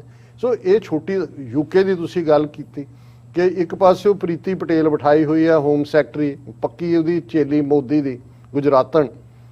ਟਿਲ ਲੱਗਾ ਹੋਇਆ ਵੀ 3 ਸਿੱਖ ਨੌਜਵਾਨਾਂ ਨੂੰ ਜਿਹੜਾ ਕੇਸ 12 ਸਾਲ ਪਹਿਲਾਂ ਇੱਕ ਰੁਲਦੇ ਦਾ ਹੁੰਦਾ ਹੈ ਉਹਦੇ ਥੱਲੇ ਉਹਨਾਂ ਨੂੰ ਵਾਪਸ ਭੇਜ ਕੇ ਰਹਿਣਾ। ਉਹਨਾਂ ਦਾ ਹੋਮ ਸੈਕਟਰੀ ਔਰ ਉਸ ਤੋਂ ਪਹਿਲਾਂ ਫੋਰਨ ਮਿਨਿਸਟਰ ਜਿਹੜਾ ਰੋਬਿਨਸਨ ਕਿ ਉਹਦਾ ਕੀ ਨਾਂ ਸੀ, ਉਹ ਇੰਡੀਆ ਦੇ ਦੌਰੇ ਤੋਂ ਪਰਤਦਿਆਂ ਹੀ ਉਹਨੇ ਤਿੰਨਾਂ ਦੀ ਗ੍ਰਿਫਤਾਰੀ ਕਰ ਲਈ ਸੀ ਔਰ ਇਹ ਜ਼ਾਹਰ ਸੀ ਕਿ ਭਾਈ ਡੀਲ ਬਣਾਈ ਹੈ। ਹੁਣ ਜੇ ਯੂਕੇ ਦੇ ਸਿੱਖ ਜਿਨ੍ਹਾਂ ਨੇ ਆਪਣੀ ਯੂਕੇ ਪਾਰਲੀਮੈਂਟ 'ਚ ਆਪਣੀ ਤਾਕਤ ਦਿਖਾਈ ਹੈ, ਬੀਬੀ ਪ੍ਰੀਤ ਕੌਰ ਗਿੱਲ ਹੈ, ਤਨਮਨਜੀਤ ਸਿੰਘ ਢੇਸੀ ਹੈ, ਉਹ ਇਕੱਲੀ ਸਿੱਖਾਂ ਦੀ ਆਵਾਜ਼ ਨਹੀਂ ਨੇ, ਉਹ ਕਸ਼ਮੀਰੀਆਂ ਦੀ ਆਵਾਜ਼ ਨੇ, ਉਹ ਵਿਦਨ ਕੰਟਰੀ ਮੁਸਲਮਾਨਾਂ ਦੀ ਆਵਾਜ਼ ਵੀ ਨੇ। ਔਰ ਉਹ ਸਿੱਖਾਂ ਦਾ ਇੱਕ ਐਫਰਟ ਔਰ ਵਰਲਡ ਸਿੱਖ ਪਾਰਲੀਮੈਂਟ ਦੇ ਹਵਾਲੇ ਨਾਲ ਅਸੀਂ ਜੇ ਦੇਖੀਏ, ਇੱਥੇ ਤੁਸੀਂ ਵੀ ਮੌਜੂਦ ਸੀ, UN ਦਾ ਸੈਸ਼ਨ ਹੁੰਦਾ ਹੈ ਜਿੱਥੇ ਨਿਊਯਾਰਕ ਦੇ ਵਿੱਚ, ਉੱਥੇ ਹੀ ਵਰਲਡ ਸਿੱਖ ਪਾਰਲੀਮੈਂਟ, ਕਿੰਨੇ ਨੁਮਾਇੰਦੇ ਦੁਨੀਆ ਭਰ ਚੋਂ ਸਿੱਖਾਂ ਦੇ ਆਉਂਦੇ ਨੇ, ਅਸੀਂ ਆਪਣਾ ਪਾਰਲੀਮੈਂਟ ਦਾ ਕਨਸੈਪਟ ਦਿੰਦੇ ਹਾਂ। ਇਸੇ ਤਰ੍ਹਾਂ ਬੇਸ਼ੱਕ ਕਿਸੇ ਦੇ ਮਤਭੇਦ ਹੋ ਸਕਦੇ ਨੇ, ਸਿੱਖਸ ਫਾਰ ਜਸਟਿਸ ਦੀ ਜੇ ਗੱਲ ਕਰੀਏ, ਰੈਫਰੈਂਡਮ 2020 ਹੁਣ ਕਿੰਨਾ ਵੱਡਾ ਚੈਲੰਜ ਜਿਹੜਾ ਉਹਨਾਂ ਹਕੂਮਤ ਨੂੰ ਇਸ ਚੋਂ ਨਿਕਲਿਆ ਹੋਇਆ ਹੈ ਵੀ ਉਹ ਜਿਹੜੇ ਕਾਰਕੁਨ ਨੇ ਉਹਨਾਂ ਦੀਆਂ ਜ਼ਮੀਨਾਂ ਉੱਥੇ ਜਿਹੜੀਆਂ ਨੇ ਉਹ ਕੁਰਕ ਕੀਤੀਆਂ ਹੋਈਆਂ ਨੇ ਔਰ ਇੱਕ ਨੈਗੇਟਿਵਿਟੀ ਬਣਾਈ ਹੋਈ ਹੈ। ਇਹ ਇਸ ਵੇਲੇ ਭਾਰਤ ਦੇ ਜਿੰਨੇ ਮਿਸ਼ਨ ਓਵਰਸੀਜ਼ ਨੇ, ਐਮਬੈਸੀਜ਼, ਹਾਈ ਕਮਿਸ਼ਨ, ਕੌਂਸੂਲੇਟ, ਉਹਨਾਂ ਦੀ ਇੱਕ ਪੱਕੀ ਟਾਸਕ ਹੈ ਕਿ ਵੀ ਉਹਨਾਂ ਨੇ ਸਿੱਖ ਫਰੀडम ਸਟਰਗਲ ਨੂੰ ਕਿਵੇਂ ਕਰਬ ਕਰਨਾ ਹੈ, ਗੁਰਦੁਆਰਿਆਂ 'ਚ ਉਹਨਾਂ ਨੇ ਕਿਵੇਂ ਇੰਟਰਵੀਨ ਕਰਨਾ ਹੈ। ਇਹ ਤੁਹਾਡੀ ਛੋਟੀ ਤਾਕਤ ਨਹੀਂ ਹੈ। ਬਾਕੀ ਟੈਂਜੀਬਲ ਤਾਂ ਉਹੀ ਹੋਏਗਾ ਜਦੋਂ ਇਹ ਅੱਗੇ ਅੱਗੇ ਹੋਣਗੇ ਤੇ ਅਸੀਂ ਪਿੱਛੇ ਪਿੱਛੇ ਹੋਵਾਂਗੇ, ਜਮਨਾ ਪਾਰ ਜਾਣਗੇ ਤੇ ਅਸੀਂ ਜਮਨਾ ਉਰਾ ਕੇ ਜਿਹੜਾ ਆਪਣੇ ਉਸ ਮੁਲਕ ਨੂੰ ਜਿਹੜਾ ਉਹ ਖੁਸ਼ਹਾਲੀ ਵੱਲ ਤੋਰਾਂਗੇ ਜਿਹਨੂੰ ਇਹਨਾਂ ਨੇ ਕਿਸਾਨੀ ਨੂੰ ਕਰਜ਼ੇ 'ਚ ਦੱਬਿਆ, ਜਵਾਨੀ ਨੂੰ ਇਹਨਾਂ ਨੇ ਡਰੱਗਸ ਦੇ ਹਵਾਲੇ ਕੀਤਾ ਔਰ ਹਰ ਲਿਹਾਜ਼ ਨਾਲ ਉਹਨੂੰ ਡੀ ਇੰਡਸਟਰੀਲਾਈਜ਼ ਕੀਤਾ। ਪੰਜਾਬ ਦੀ ਇੰਡਸਟਰੀ ਜਿਹੜੀ ਲੁਧਿਆਣਾ, ਬਟਾਲਾ, ਫਗਵਾੜਾ ਸੀ, ਇਹਨਾਂ ਨੇ ਹਿਮਾਚਲ ਨੂੰ, ਉੱਤਰਾਖੰਡ ਨੂੰ, ਦੂਜਿਆਂ ਨੂੰ ਪੈਕੇਜ ਦਿੱਤੇ ਕਿ ਤੁਹਾਡੇ ਤੇ ਕੋਈ ਟੈਕਸ ਨਹੀਂ ਹੋਏਗਾ, ਪੰਜਾਬ ਤੇ ਉਹ ਟੈਕਸ ਕਾਇਮ ਰੱਖੇ। ਉਹ ਫੈਕਟਰੀਆਂ ਵਾਲੇ ਚੁੱਕ ਕੇ ਕੋਈ ਸੋਲਨ ਜਾ ਵੜਿਆ, ਕੋਈ ਪਰਵਾਣੂ ਜਾ ਵੜਿਆ, ਕੋਈ ਉੱਥੇ ਦੇਹਰਾਦੂਨ ਜਾ ਵੜਿਆ। ਸੋ ਜੇ ਤੁਹਾਡੇ ਕੋਲ ਆਪਣਾ ਮੁਲਕ ਹੋਏ, ਇਸ ਗੱਲ ਦਾ ਕੋਈ ਭੁਲੇਖਾ ਨਹੀਂ ਹੋਣਾ ਚਾਹੀਦਾ ਕਿ ਵਿਦਆਊਟ ਕੰਟਰੀ ਅਸੀਂ ਦੁਨੀਆ 'ਚ ਆਪਣੀ ਪਛਾਣ, ਦੁਨੀਆ ਦਾ 5ਵਾਂ ਵੱਡਾ ਧਰਮ ਹੀ ਨਹੀਂ, ਇੱਕ ਪੂਰੀ ਆਈਡੈਂਟਿਟੀ ਔਰ ਸਿੱਖੀ ਸਰੂਪ ਦੇ ਨਾਲ ਸਰਵ ਕਰਨਾ, ਉਹ ਅਮਰੀਕਨ ਫੌਜ ਹੋਏ ਉਹਦੇ 'ਚ ਅਸੀਂ ਹੱਕ ਹਾਸਲ ਕੀਤਾ ਹੈ, ਡਾਕਟਰਸ, ਇੰਜੀਨੀਅਰਸ ਔਰ ਹਰ ਕਿੱਤਾ। ਔਰ ਸਿੱਖ ਦੇ ਲਈ ਕੋਈ ਕਿੱਤਾ ਜਿਹੜਾ ਉਹ ਘਟੀਆ ਨਹੀਂ ਹੈ ਕਿਉਂਕਿ ਉਹਨਾਂ ਦੇ ਗੁਰੂ ਨੇ, ਗੁਰੂ ਨਾਨਕ ਸਾਹਿਬ ਦਾ ਇਹ ਫਰਮਾਨ ਹੈ, ਘਾਲ ਖਾਏ ਕਿਛ ਹੱਥੋਂ ਦੇ, ਨਾਨਕ ਰਾਹ ਪਛਾਣੇ ਸੇ। ਜੇ ਸਾਡਾ ਟੈਕਸੀ ਡਰਾਈਵਰ ਹੈ ਤੇ ਉਹ ਆਪਣੇ ਫੇਥ ਦੇ ਨਾਲ, ਬਿਨਾਂ ਝੁਕਿਆਂ, ਬਿਨਾਂ ਝਵਿਆਂ, ਬਿਨਾਂ ਕਿਸੇ ਕੰਪਲੈਕਸ ਦੇ, ਜੋ ਟਰੱਕ ਡਰਾਈਵਰ ਅੱਜ ਕਿੰਨੀ ਵੱਡੀ ਗਿਣਤੀ ਦੇ ਵਿੱਚ ਟਰੱਕਿੰਗ ਇੰਡਸਟਰੀ ਹੈ ਕਿਤੇ ਹੈ। ਔਰ ਇਹੀ ਜਿਹੜਾ ਪ੍ਰਾਈਡ ਹੈ ਸਿੱਖ ਦਾ, ਇਹ ਪ੍ਰਾਈਡ ਐਰੋਗੈਂਸ ਨਹੀਂ ਹੈ, ਇਹ ਪ੍ਰਾਈਡ ਆਪਣੀ ਹੋਂਦ ਦੇ ਉੱਤੇ ਹੈ, ਆਪਣੇ ਸਿੱਖ ਹੋਣ ਦੇ ਉੱਤੇ ਹੈ, ਆਪਣੇ ਗੁਰੂਆਂ ਦੀ ਆਈਡੀਓਲੋਜੀ ਦੇ ਉੱਤੇ ਹੈ ਜਿਹੜੀ ਇਨਸਾਨੀਅਤ 'ਚ ਯਕੀਨ ਰੱਖਦੀ ਹੈ, ਜਿਸ ਦਾ ਕਿਸੇ ਨਾਲ ਟਕਰਾਅ ਨਹੀਂ ਹੈ। ਅਸੀਂ ਕੋਈ ਕਨਵਰਸ਼ਨ 'ਚ ਯਕੀਨ ਨਹੀਂ ਰੱਖਦੇ, ਸਾਨੂੰ ਕੋਈ ਭਰਮ ਭੁਲੇਖਾ ਨਹੀਂ ਹੈ ਕਿ ਵੀ ਅਸੀਂ ਪਾਸਟ ਸਾਡਾ ਕੀ ਸੀ, ਕੌਣ ਕੀ ਸੀ ਤੇ ਫਿਊਚਰ ਦੇ ਵਿੱਚ ਅਗਲੇ ਜਨਮ 'ਚ ਕਿਸੇ ਨੇ ਕੀ ਬਣਨਾ ਹੈ। ਸਾਡੇ ਲਈ ਪ੍ਰੈਜ਼ੈਂਟ ਸਭ ਤੋਂ ਜ਼ਿਆਦਾ ਅਹਿਮੀਅਤ ਰੱਖਦਾ ਹੈ। ਔਰ ਅਸੀਂ ਜੇ ਦੁਨੀਆ ਦੇ ਅੱਜ 150 ਤੋਂ ਜ਼ਿਆਦਾ ਦੇਸ਼ਾਂ ਦੇ ਵਿੱਚ, ਮੁਲਕਾਂ ਦੇ ਵਿੱਚ ਸਿੱਖ ਵਸਦੇ ਨੇ, ਸਾਡੇ ਗੁਰਦੁਆਰੇ ਨੇ ਔਰ ਸਾਡਾ ਕੋਈ ਕਿਸੇ ਸੁਸਾਇਟੀ 'ਚ ਟਕਰਾਅ ਨਹੀਂ। ਔਰ ਕੱਲੀ ਗੱਲ ਇਹ ਵੈਸਟਰਨ ਸੁਸਾਇਟੀ ਦੀ ਮੈਂ ਨਹੀਂ ਕਰਦਾ ਹਾਂ, ਤੁਸੀਂ ਈਵਨ ਇਸਲਾਮਿਕ ਸੁਸਾਇਟੀ ਵਾਲੇ ਮੁਲਕ ਮਲੇਸ਼ੀਆ 1.5 ਤੋਂ 2 ਲੱਖ ਸਿੱਖ ਉੱਥੇ ਰਹਿੰਦੇ ਨੇ, 200 ਤੋਂ ਜ਼ਿਆਦਾ ਗੁਰਦੁਆਰੇ ਨੇ, 125 ਸਾਲ ਤੋਂ ਨੇ, ਲੇਕਿਨ ਉਹ ਬਿਲਕੁਲ ਕੰਫਰਟੇਬਲ ਨੇ। ਪਾਕਿਸਤਾਨ ਦੇ ਹਵਾਲੇ ਨਾਲ ਬੇਸ਼ੱਕ 47 ਦਾ ਪਾਗਲਪਨ, ਵਹਿਸ਼ੀਪੁਣੇ ਦਾ ਦੌਰ ਸੀ, ਲੇਕਿਨ ਅੱਜ ਤੁਸੀਂ ਪਾਕਿਸਤਾਨੀ ਸਿੱਖਾਂ ਨੂੰ ਪੁੱਛੋ, ਉਹ ਕੰਫਰਟੇਬਲ ਨੇ ਕਿ ਭਾਈ ਉਹਨਾਂ ਨੂੰ ਉਹਨਾਂ ਦੀ ਜਿਹੜਾ ਉਹ ਕੱਦ ਨਾਲੋਂ ਵੀ ਜ਼ਿਆਦਾ ਉਹਨਾਂ ਨੂੰ ਜਿਹੜਾ ਉਹ ਮਾਣ ਸਤਿਕਾਰ ਮਿਲਦਾ।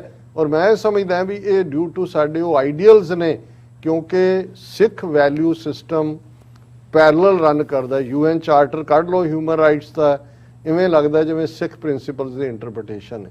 ਔਰ ਇਹੀ ਤੁਸੀਂ ਇੰਟਰਨੈਸ਼ਨਲ ਲਾਅ ਦੇ ਥੱਲੇ ਦੇਖਦੇ ਹੋ। ਔਰ ਸਿੱਖ ਹਰ ਇੱਕ ਨੂੰ ਮੁਹੱਬਤ ਕਰਦਾ। ਅਸੀਂ ਇਸ ਰੱਬ ਦੀ ਇਸ ਦੁਨੀਆ ਦੇ ਵਿੱਚ ਆਪਣਾ ਫਰਜ਼ ਅਦਾ ਕਰਨਾ ਇਮਾਨਦਾਰੀ ਦੇ ਨਾਲ, ਇਹ ਗੁਰੂਆਂ ਨੇ ਸਾਨੂੰ ਸਿਖਾਇਆ ਹੋਇਆ। ਹਾਂ, ਕੁਝ ਪ੍ਰੋਬਲਮ ਜਿਹੜੀਆਂ ਬਿਨਾਂ ਮੁਲਕ ਤੋਂ ਹੁੰਦੀਆਂ ਨੇ, ਮੁਲਕ ਨਾ ਹੋਣ ਤੋਂ ਹੁੰਦੀਆਂ ਨੇ, ਉਹ ਅਸੀਂ ਇੰਡੀਆ 'ਚ ਵੀ ਫੇਸ ਕਰ ਰਹੇ ਹਾਂ ਔਰ ਉਹ ਬਾਹਰ ਵੀ ਕਈ ਵਾਰ ਫੇਸ ਹੁੰਦੀਆਂ ਨੇ।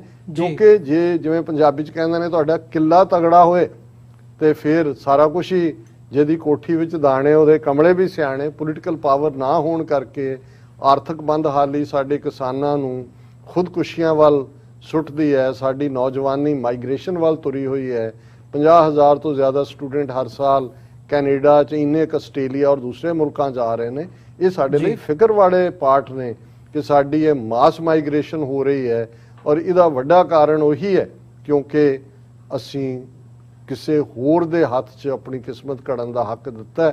ਉਹ ਸਾਡੇ ਹਾਕਮ ਬਣ ਕੇ ਬੈਠ ਗਏ। ਉਹ ਸਾਨੂੰ ਘਸਿਆਰੇ ਬਣਾਉਣਾ ਚਾਹੁੰਦੇ ਨੇ, ਹਰ ਦਿਹਾੜੇ ਜ਼ਲੀਲ ਕਰਦੇ ਨੇ। ਸਾਡੇ ਰਿਸੋਰਸਿਸ, ਸਾਡਾ ਪਾਣੀ ਔਰ ਰਹਿੰਦ ਖੂੰਹਦ, ਜੋ ਹੁਣ ਸਾਡੇ ਖੇਤਾਂ ਦੇ ਵਿੱਚ ਜਿਹੜਾ ਫੂਡ ਪ੍ਰੋਡਿਊਸ ਹੁੰਦਾ ਹੈ, ਉਸ ਦੇ ਉੱਤੇ ਵੀ ਆਪਣਾ ਹੱਕ ਮਾਲਕੀ ਜਤਾਉਣਾ ਚਾਹੁੰਦੇ ਨੇ। ਲੇਕਿਨ ਸਾਡਾ ਇਹ ਫੇਥ ਹੈ, ਅਸੀਂ 18ਵੀਂ ਸਦੀ ਦੇ ਚੈਲੰਜਸ ਨੂੰ ਵੀ ਫੇਸ ਕੀਤਾ ਹੈ। ਅਲਟੀਮੇਟਲੀ ਅਸੀਂ ਵਿਕਟੋਰੀਅਸ ਹੋ ਕੇ ਨਿਕਲੇ। ਔਰ ਕਦੇ ਬਾਬਾ ਬੁੱਲੇ ਸ਼ਾਹ ਨੇ ਉਹ ਸਟਰਗਲ ਕਰਨ ਵਾਲਿਆਂ ਨੂੰ, ਜਦੋਂ ਅਸੀਂ ਤਾਲਿਬਾਨ ਦੀ ਸਟਰਗਲ ਤੋਂ ਬਾਅਦ ਉਹਨਾਂ ਦੀ ਸਕਸੈਸ ਦੇਖਦੇ ਹਾਂ, ਮੈਂ ਸਮਝਦਾ ਵੀ ਉਹੀ ਪਾਰਟ ਕਦੇ ਬਾਬਾ ਬੁੱਲੇ ਸ਼ਾਹ ਨੇ ਦੇਖਿਆ ਸੀ ਕਿ ਸਧਾਰਨ ਜਿਹੇ ਲੋਕ, ਭੂਰਿਆਂ ਦੀ ਜਾਂ ਭੂਰੀਆਂ ਦੀ ਬੁੱਕਲ ਮਾਰਨ ਵਾਲੇ, ਅੱਜ ਇਸ ਧਰਤੀ ਦੇ ਬਾਦਸ਼ਾਹ ਬਣੇ ਨੇ। ਔਰ ਬਾਬਾ ਬੁੱਲੇ ਸ਼ਾਹ ਨੇ ਕਿਹਾ ਸੀ, ਭੂਰਿਆਂ ਵਾਲੇ ਰਾਜੇ ਕੀਤੇ, ਮੁਗਲਾਂ ਜ਼ਹਿਰ ਪਿਆਲੇ ਪੀਤੇ। ਜੀ ਵਿਊਅਰਸ, ਇੱਥੇ ਇੱਕ ਛੋਟੇ ਜਿਹੇ ਬ੍ਰੇਕ ਦੇ ਲਈ ਰੁਕਾਂਗੇ। ਬ੍ਰੇਕ ਤੋਂ ਬਾਅਦ ਦੁਬਾਰਾ ਗੱਲਬਾਤ ਇੱਥੋਂ ਹੀ ਅੱਗੇ ਸ਼ੁਰੂ ਕਰਦੇ ਹਾਂ।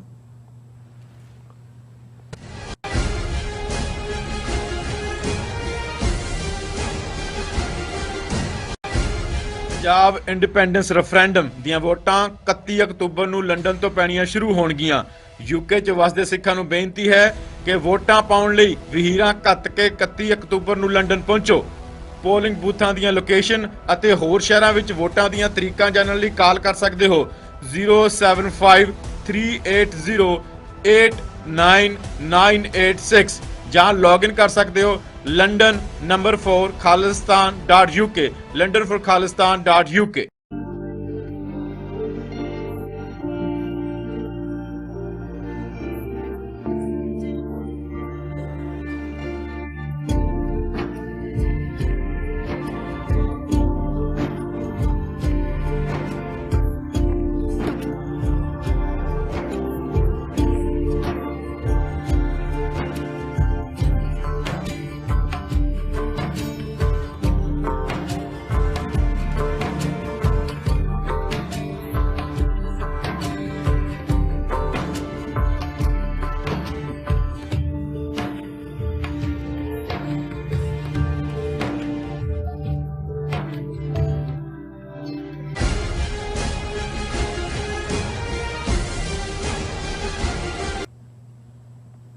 ਵਿਊਅਰਸ, ਬ੍ਰੇਕ ਤੋਂ ਬਾਅਦ ਤੁਹਾਡਾ ਸਾਰਿਆਂ ਦਾ ਸਵਾਗਤ ਹੈ। ਗੱਲਬਾਤ ਨੂੰ ਅੱਗੇ ਤੋਰਦੇ ਹਾਂ। ਡਾਕਟਰ ਸਾਹਿਬ, ਅਖੀਰਲਾ ਸੈਗਮੈਂਟ ਆ ਸਾਡਾ ਅੱਜ ਦੇ ਇਸ ਸ਼ੋਅ ਦਾ, ਤੇ ਨਾਲ ਹੀ ਨਾਲ ਹਫਤੇ ਦਾ ਜਿਹੜਾ ਅਖੀਰਲਾ ਪਾਰਟ ਹੈ ਉਹਨੂੰ ਵੀ ਅਸੀਂ ਐਡਰੈਸ ਕਰਨ ਜਾ ਰਹੇ ਹਾਂ।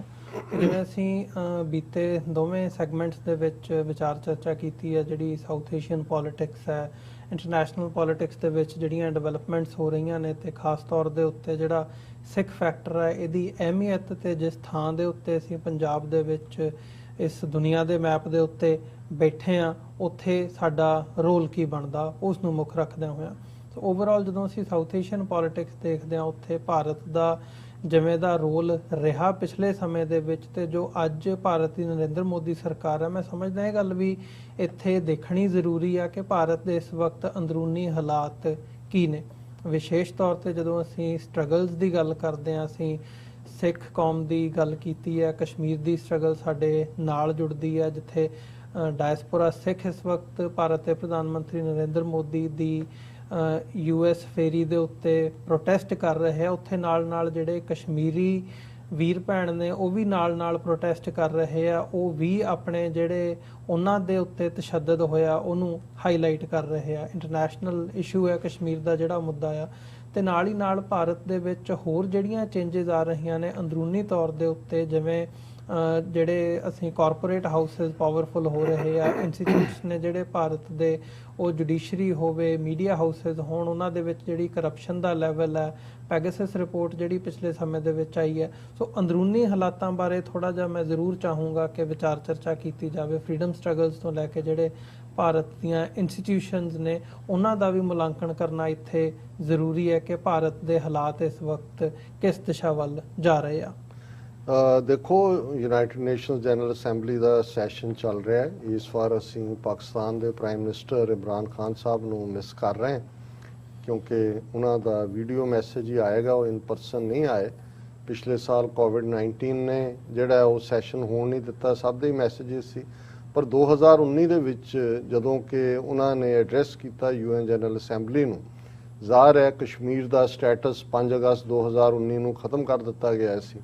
ਔਰ ਜਿਹੜੀ ਉਹਨਾਂ ਦੀ ਤਕਰੀਰ ਸੀ UN ਜਨਰਲ ਅਸੈਂਬਲੀ 'ਚ, ਉਹ ਉਸ ਸਵਾਲ ਦੇ ਜਵਾਬ ਦੀ ਨਿਸ਼ਾਨਦੇਹੀ ਕਰਦੀ ਹੈ ਜਿਹੜਾ ਸਵਾਲ ਤੁਸੀਂ ਪੁੱਛਿਆ। ਉਹਨਾਂ ਨੇ ਇਸ ਵਰਲਡ ਫੋਰਮ ਦੇ ਉੱਤੇ ਕਿਹਾ ਸੀ ਕਿ ਇੰਡੀਅਨ ਸਿਸਟਮ, ਮੋਦੀ ਹਕੂਮਤ ਇਹ ਨਾਜ਼ੀ ਤਰਜ਼ ਦੀ ਹਕੂਮਤ ਹੈ। ਔਰ ਉਹਨਾਂ ਨੇ ਦੁਨੀਆ ਨੂੰ ਵਾਰਨ ਕੀਤਾ ਸੀ ਕਿ ਜਿਵੇਂ ਉਦੋਂ ਨਾਜ਼ੀਆਂ ਦਾ ਕਿਸੇ ਨੇ ਬਿਫੋਰ ਉਵੇਂ ਨੋਟਿਸ ਨਹੀਂ ਸੀ ਲਿਆ ਔਰ ਬਾਅਦ 'ਚ ਤਬਾਹੀ ਨਜ਼ਰ ਆਈ। ਉਹਨਾਂ ਨੇ ਕਿਹਾ ਕਿ ਬਿਲਕੁਲ ਉਹੀ ਹਿੰਦੂਤਵਾ, ਹਿੰਦੁਸਤਾਨ ਦੀ ਆਈਡੀਓਲੋਜੀ, ਉਹੀ one nation one race one people, ਉਸ ਪਾਸੇ ਵੱਲ ਜਾ ਰਹੀ ਹੈ। ਹੁਣ ਇਹ ਬਿਲਕੁਲ ਠੀਕ ਐਨਾਲਿਸਿਸ ਹੈ। ਅਸੀਂ ਤਾਂ ਲਗਾਤਾਰਤਾ ਨਾਲ ਇਸ ਥਾਟ ਨੂੰ ਹੀ ਜਿਹੜਾ ਹੈ ਉਹ ਹਮੇਸ਼ਾ ਕਹਿੰਦੇ ਵੀ ਰਹੇ ਹਾਂ, ਪ੍ਰੋਪੇਗੇਟ ਵੀ ਕਰਦੇ ਰਹੇ ਜੀ। ਹੁਣ ਅਸੀਂ ਨਾਜ਼ੀ ਜਰਮਨੀ 'ਚ ਯਹੂਦੀਆਂ ਨਾਲ ਕੀ ਹੋਇਆ, ਜਿਪਸੀਆਂ ਨਾਲ ਕੀ ਹੋਇਆ, ਜਿਹੜੇ ਫਿਜ਼ੀਕਲੀ ਹੈਂਡੀਕੈਪਸ ਨਾਲ ਕੀ ਹੋਇਆ, ਕੈਥੋਲਿਕਸ ਨਾਲ ਕੀ ਹੋਇਆ, ਕਮਿਊਨਿਸਟ ਨਾਲ ਕੀ ਹੋਇਆ, ਸਿਵਲ ਲਿਬਰਟੇਰੀਅਨ ਨਾਲ ਕੀ ਹੋਇਆ, ਉਹ ਅਸੀਂ ਸੈਗਮੈਂਟ ਵਾਈਜ਼ ਦੇਖਦੇ ਹਾਂ ਕਿ ਵੀ ਕਿਵੇਂ ਕੱਲੇ ਨੂੰ ਜਿਹੜਾ ਉਹ ਇੱਕ ਤੋਂ ਬਾਅਦ ਇੱਕ ਟਾਰਗੇਟ ਕੀਤਾ ਜਾਂਦਾ ਰਿਹਾ। ਔਰ ਬਹੁਤ ਸਾਰੇ ਜਿਹੜੇ ਨੇ ਜਿਹਦੇ ਬਾਰੇ ਇੱਕ ਬੜੇ ਪ੍ਰੋਮੀਨੈਂਟ ਰਬਾਈ ਦੀ ਕੋਟ ਅੱਜ ਤੱਕ ਵੀ ਕੋਟ ਹੁੰਦੀ ਹੈ ਕਿ ਜੀ ਉਹ ਇੱਕ ਕਮਿਊਨਿਸਟ ਪਿੱਛੇ ਆਏ, ਮੈਂ ਚੁੱਪ ਸੀ ਕਿਉਂਕਿ ਮੈਂ ਉਹ ਨਹੀਂ ਸੀ, ਉਹ ਸਿਵਲ ਲਿਬਰਟੇਰੀਅਨ ਪਿੱਛੇ ਆਏ, ਮੈਂ ਚੁੱਪ ਰਿਹਾ, ਉਹ ਕੈਥੋਲਿਕ ਪਿੱਛੇ ਆਏ, ਮੈਂ ਉਹ ਨਹੀਂ ਸੀ, ਉਹ ਇੱਕ ਯਹੂਦੀ ਪਿੱਛੇ ਆਏ, ਮੈਂ ਚੁੱਪ ਰਿਹਾ ਕਿਉਂਕਿ ਮੈਂ ਯਹੂਦੀ ਨਹੀਂ ਸੀ, ਫਿਰ ਮੇਰੇ ਪਿੱਛੇ ਆਏ ਤਾਂ ਕੋਈ ਵੀ ਹੋਰ ਮੈਂ ਪਿੱਛੇ ਮੁੜ ਕੇ ਦੇਖਿਆ ਮੇਰੇ ਲਈ ਕੋਈ ਬੋਲਣ ਵਾਲਾ ਨਹੀਂ ਸੀ ਬਚਿਆ, nobody was there to speak for me ਜੀ। ਹੁਣ ਅਸੀਂ ਭਾਰਤ ਦੇ ਕੰਟੈਕਸਟ ਜੇ ਦੇਖੀਏ, ਖਾਸ ਤੌਰ ਤੇ ਬੇਸ਼ੱਕ ਹਕੂਮਤ ਬੀਜੇਪੀ ਦੀ ਅਟਲ ਬਿਹਾਰੀ ਵਾਜਪਾਈ ਦੇ ਜ਼ਮਾਨੇ 'ਚ ਵੀ ਬਣੀ, ਇੱਕ ਵਾਰ 13 ਦਿਨ, ਇੱਕ ਵਾਰ 18 ਮਹੀਨੇ ਔਰ ਇੱਕ ਵਾਰ ਲਗਭਗ 4.5 ਸਾਲ, ਪਰ ਉਹ ਐਬਸੋਲੂਟ ਮੈਜੋਰਿਟੀ ਹਕੂਮਤ ਨਹੀਂ ਸੀ, ਉਹਦੇ 'ਚ ਦੂਸਰੀਆਂ ਪਾਰਟੀਆਂ ਦੀ ਲੋੜ ਸੀ। ਇਸ ਲਈ ਵਕਤੀ ਤੌਰ ਤੇ ਜਿਹੜਾ ਉਹਨਾਂ ਨੇ ਆਪਣਾ ਹਿੰਦੂਤਵ ਦਾ ਏਜੰਡਾ ਬੈਕ ਬਰਨਰ ਤੇ ਰੱਖ ਦਿੱਤਾ। 2014 ਤੋਂ 2019 ਤੱਕ ਉਹਦੇ ਸਿੰਪਟਮਸ ਨਜ਼ਰ ਆਏ ਕਿ ਕਿਵੇਂ ਉਹਨਾਂ ਨੇ ਐਂਟਾਈ ਪਾਕਿਸਤਾਨ ਲਾਈਨ ਔਰ ਉਹ ਦੂਸਰੀ ਸਾਰੀ ਜਿਹੜੀ ਹੈ ਉਹ ਜਾਰੀ ਰੱਖੀ, ਪਰ ਕਸ਼ਮੀਰ ਨੂੰ ਵੀ ਉਹਨਾਂ ਨੇ ਟੱਚ ਨਹੀਂ ਕੀਤਾ ਹੈ। ਆਰਟੀਕਲ 370 ਖਤਮ ਕਰਨ ਦੀ ਲਾਈਨ ਉਹਨਾਂ ਦੇ ਭਾਵੇਂ ਇਲੈਕਸ਼ਨ ਮੈਨੀਫੈਸਟੋ ਦਾ ਹਮੇਸ਼ਾ ਹਿੱਸਾ ਰਹੀ ਹੈ ਉਹਨਾਂ ਸਾਰੇ ਪੀਰੀਅਡ ਜਦੋਂ ਦਾ ਜਨਸੰਘ ਬਣਿਆ। ਇਸੇ ਲਈ ਨਾ ਉਹਨਾਂ ਨੇ CAA ਜਾਂ ਦੂਸਰੇ ਕਾਨੂੰਨਾਂ ਦੀ ਕੋਈ ਗੱਲ ਕੀਤੀ। ਇਹ ਹੈ ਕਿ ਵੀ ਉਹਨੂੰ ਐਜ਼ ਏ ਹਿੰਦੂ ਲੀਡਰ ਦੇ ਤੌਰ ਤੇ ਉਭਾਰਦੇ ਚਲੇ ਗਏ।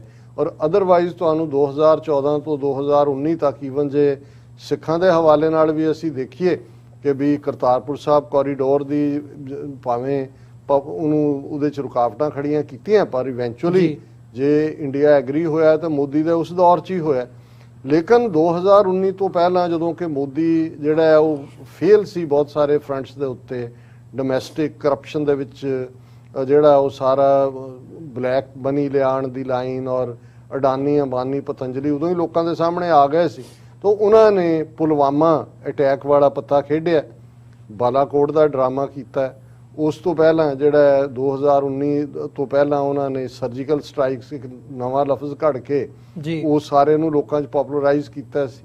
ਔਰ ਨਤੀਜੇ ਦੇ ਤੌਰ ਤੇ 2019 ਦੀਆਂ ਚੋਣਾਂ ਹਰ ਫਰੰਟ ਤੇ ਫੇਲ ਹੋਣ ਦੇ ਬਾਵਜੂਦ ਉਸ ਐਂਟਾਈ ਪਾਕਿਸਤਾਨ, ਐਂਟਾਈ ਮੁਸਲਿਮ, ਐਂਟਾਈ ਟੈਰਰਿਸਟ ਕੈਂਪੇਨ ਦੇ ਥੱਲੇ ਉਹਨੇ ਕੱਢ ਲਈਆਂ ਔਰ 300 ਤੋਂ ਜ਼ਿਆਦਾ ਸੀਟਾਂ ਆ ਗਈਆਂ।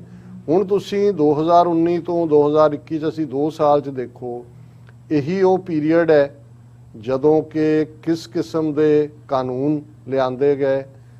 5 ਅਗਸਤ 2019 ਨੂੰ ਜਿਹੜਾ ਹੈ ਉਹ ਕਸ਼ਮੀਰ ਦਾ ਸਟੇਟਸ ਖਤਮ ਕੀਤਾ ਗਿਆ ਜੀ।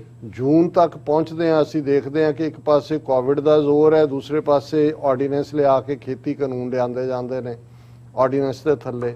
6 ਮਹੀਨੇ ਬਾਅਦ ਉਹਨਾਂ ਨੂੰ ਪਾਰਲੀਮੈਂਟ ਤੋਂ ਜ਼ਬਰਦਸਤੀ ਪਾਸ ਕਰਵਾਇਆ ਜਾਂਦਾ ਹੈ।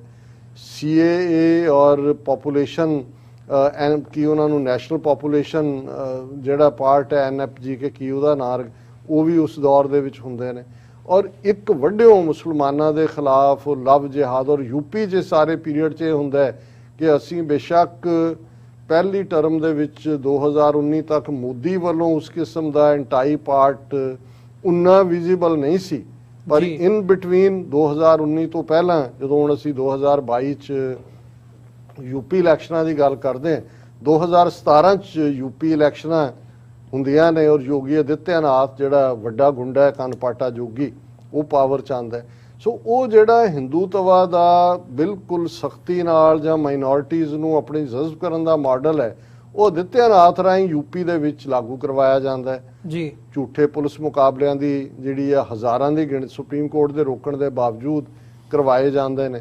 ਔਰ ਉਹ ਸਾਰਾ ਪਾਰਟ ਜਿਹੜਾ ਚੱਲਦੇ ਆ ਅੱਜ ਜਦੋਂ ਅਸੀਂ ਭਾਰਤ ਦੀ ਗੱਲ ਦੇਖਦੇ ਹਾਂ, ਬੇਸ਼ੱਕ ਇਹਦੇ 'ਚ ਕੋਈ ਸ਼ੱਕ ਨਹੀਂ ਹੈ ਕਿ ਜਿਹੜੀਆਂ ਪੋਲੀਟੀਕਲ ਡਿਵੈਲਪਮੈਂਟਸ ਖਿੱਤੇ ਦੀਆਂ ਹੋਈਆਂ ਉਸ ਦੇ ਚੱਲਦੇ ਆ ਅਮਰੀਕਾ ਨੇ ਭਾਰਤ ਦੀ ਪਿੱਠ ਠੋਕੀ ਹੈ, ਆਉਣ ਵਾਲੇ ਪੀਰੀਅਡ 'ਚ ਵੀ ਠੋਕੇਗਾ। ਇਸ ਲਈ ਜਦੋਂ ਕਈ ਸਾਡੇ ਵੀਰ ਭੈਣਾਂ ਕਹਿਣਗੇ ਜੀ ਤੁਸੀਂ ਜਿਹੜਾ ਉਹ ਅਮਰੀਕਾ ਦੀ ਖਿਲਾਫਤ ਕਿਉਂ ਕਰਦੇ ਹੋ, ਤੁਸੀਂ, ਮੇਰਾ ਹੁੰਦਾ ਹੈ ਕਿ ਦੇਖੋ ਸਾਡੇ ਲਈ ਅਸੀਂ ਅਮਰੀਕਾ ਦੇ ਸ਼ੁਕਰਗੁਜ਼ਾਰ ਹੈ, ਸਾਡਾ ਮੁਲਕ ਹੈ, ਲੇਕਿਨ ਅਸੀਂ ਜੇ ਅਮਰੀਕਾ ਆਉਣਾ ਚੁਣਿਆ ਸੀ 1980 ਦੇ ਅਖੀਰ 'ਚ, ਤੇ ਉਹਦਾ ਵੱਡਾ ਕਾਰਨ ਸੀ ਕਿ ਉਦੋਂ ਅਮਰੀਕਾ ਛੋਟੇ ਦੇਸ਼ ਬਣਾਉਣ ਔਰ ਸੋਵੀਅਤ ਯੂਨੀਅਨ ਦੇ ਅਗੇਂਸਟ ਜਿਹੜਾ ਬਲੌਕ ਸੀ ਉਹਨੂੰ ਹੈਡ ਕਰਦਾ ਸੀ, ਹਿਊਮਨ ਰਾਈਟਸ ਦੀ ਗੱਲ ਵੀ ਕਰਦਾ ਸੀ। ਸਾਨੂੰ ਲੱਗਦਾ ਸੀ ਕਿ ਭਾਈ ਜਿਵੇਂ ਅਮਰੀਕਾ ਨੇ ਅਫਗਾਨਿਸਤਾਨ ਦੇ ਵਿੱਚ ਮਦਦ ਕੀਤੀ ਲੋਕਾਂ ਦੀ, ਉਹਨੂੰ ਕਮਿਊਨਿਜ਼ਮ ਦੇ ਛਾਪੇ 'ਚ ਜਾਣ ਤੋਂ ਬਚਾਇਆ, ਔਰ ਉਸੇ ਤਰ੍ਹਾਂ ਭਾਰਤ ਦੇ ਵਿੱਚ ਵੀ ਜਿਹੜਾ ਇਹ ਕਮਿਊਨਿਜ਼ਮ ਦੀ ਲਾਈਨ ਟੋ ਕਰਨ ਵਾਲੀ ਹਕੂਮਤ ਹੈ,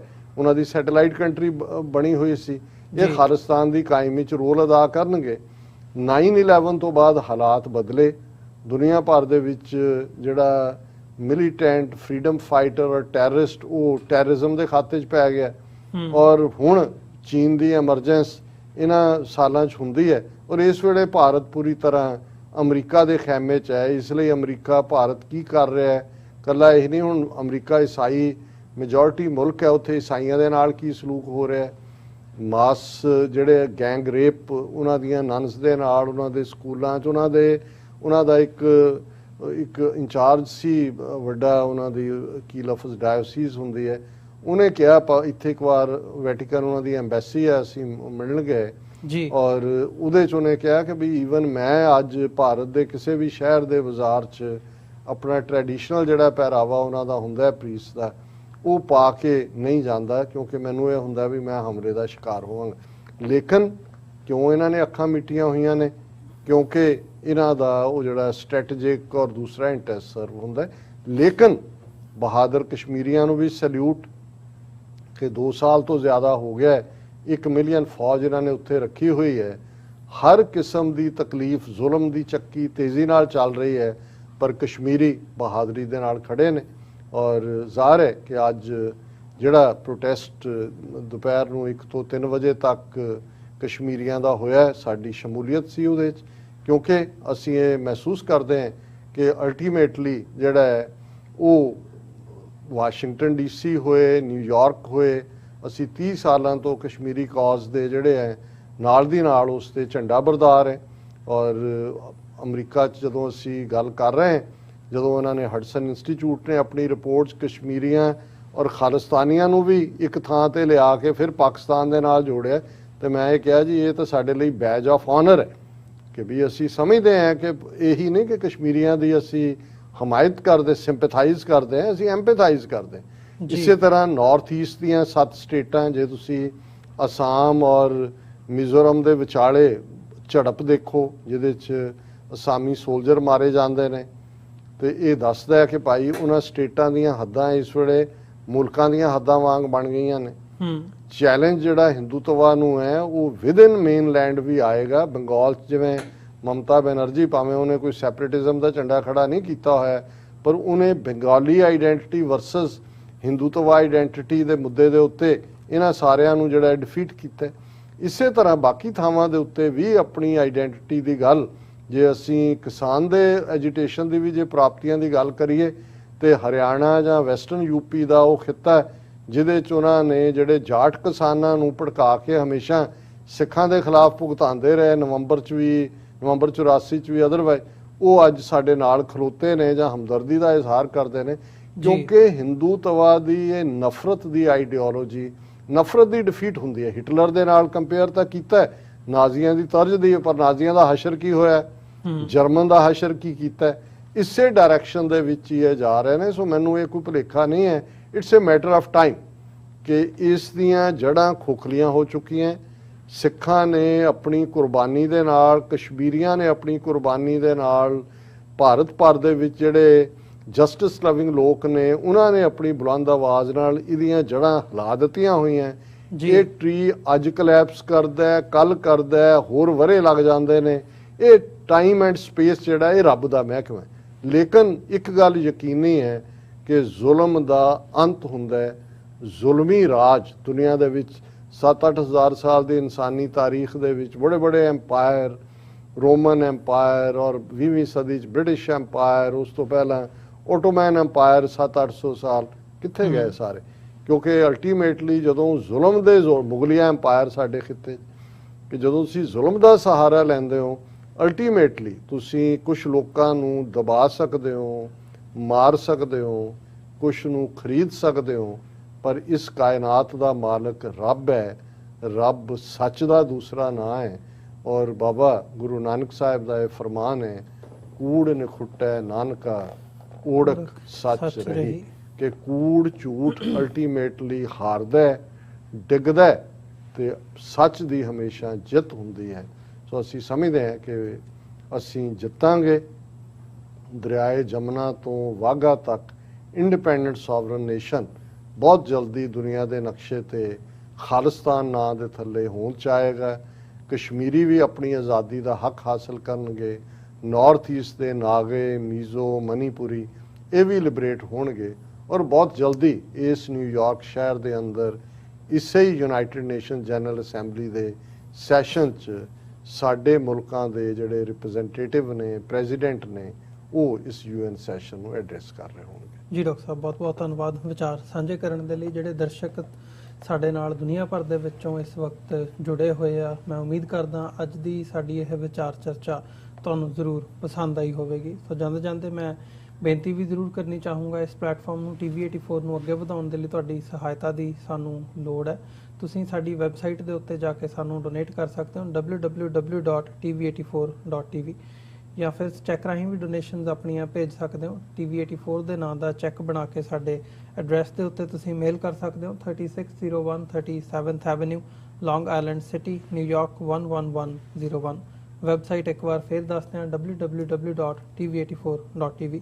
ਇਸੇ ਦੇ ਨਾਲ ਵਿਊਅਰਸ, ਅੱਜ ਦੇ ਇਸ ਪ੍ਰੋਗਰਾਮ ਦੇ ਵਿੱਚ ਇੱਥੇ ਹੀ ਇਜਾਜ਼ਤ ਚਾਹਾਂਗੇ। ਦੁਬਾਰਾ ਫਿਰ ਤੁਹਾਡੇ ਨਾਲ ਮੁਲਾਕਾਤ ਹੋਵੇਗੀ। ਇਜਾਜ਼ਤ ਦਿਓ ਜੀ। ਵਾਹਿਗੁਰੂ ਜੀ ਕਾ ਖਾਲਸਾ, ਵਾਹਿਗੁਰੂ ਜੀ ਕੀ ਫਤਿਹ।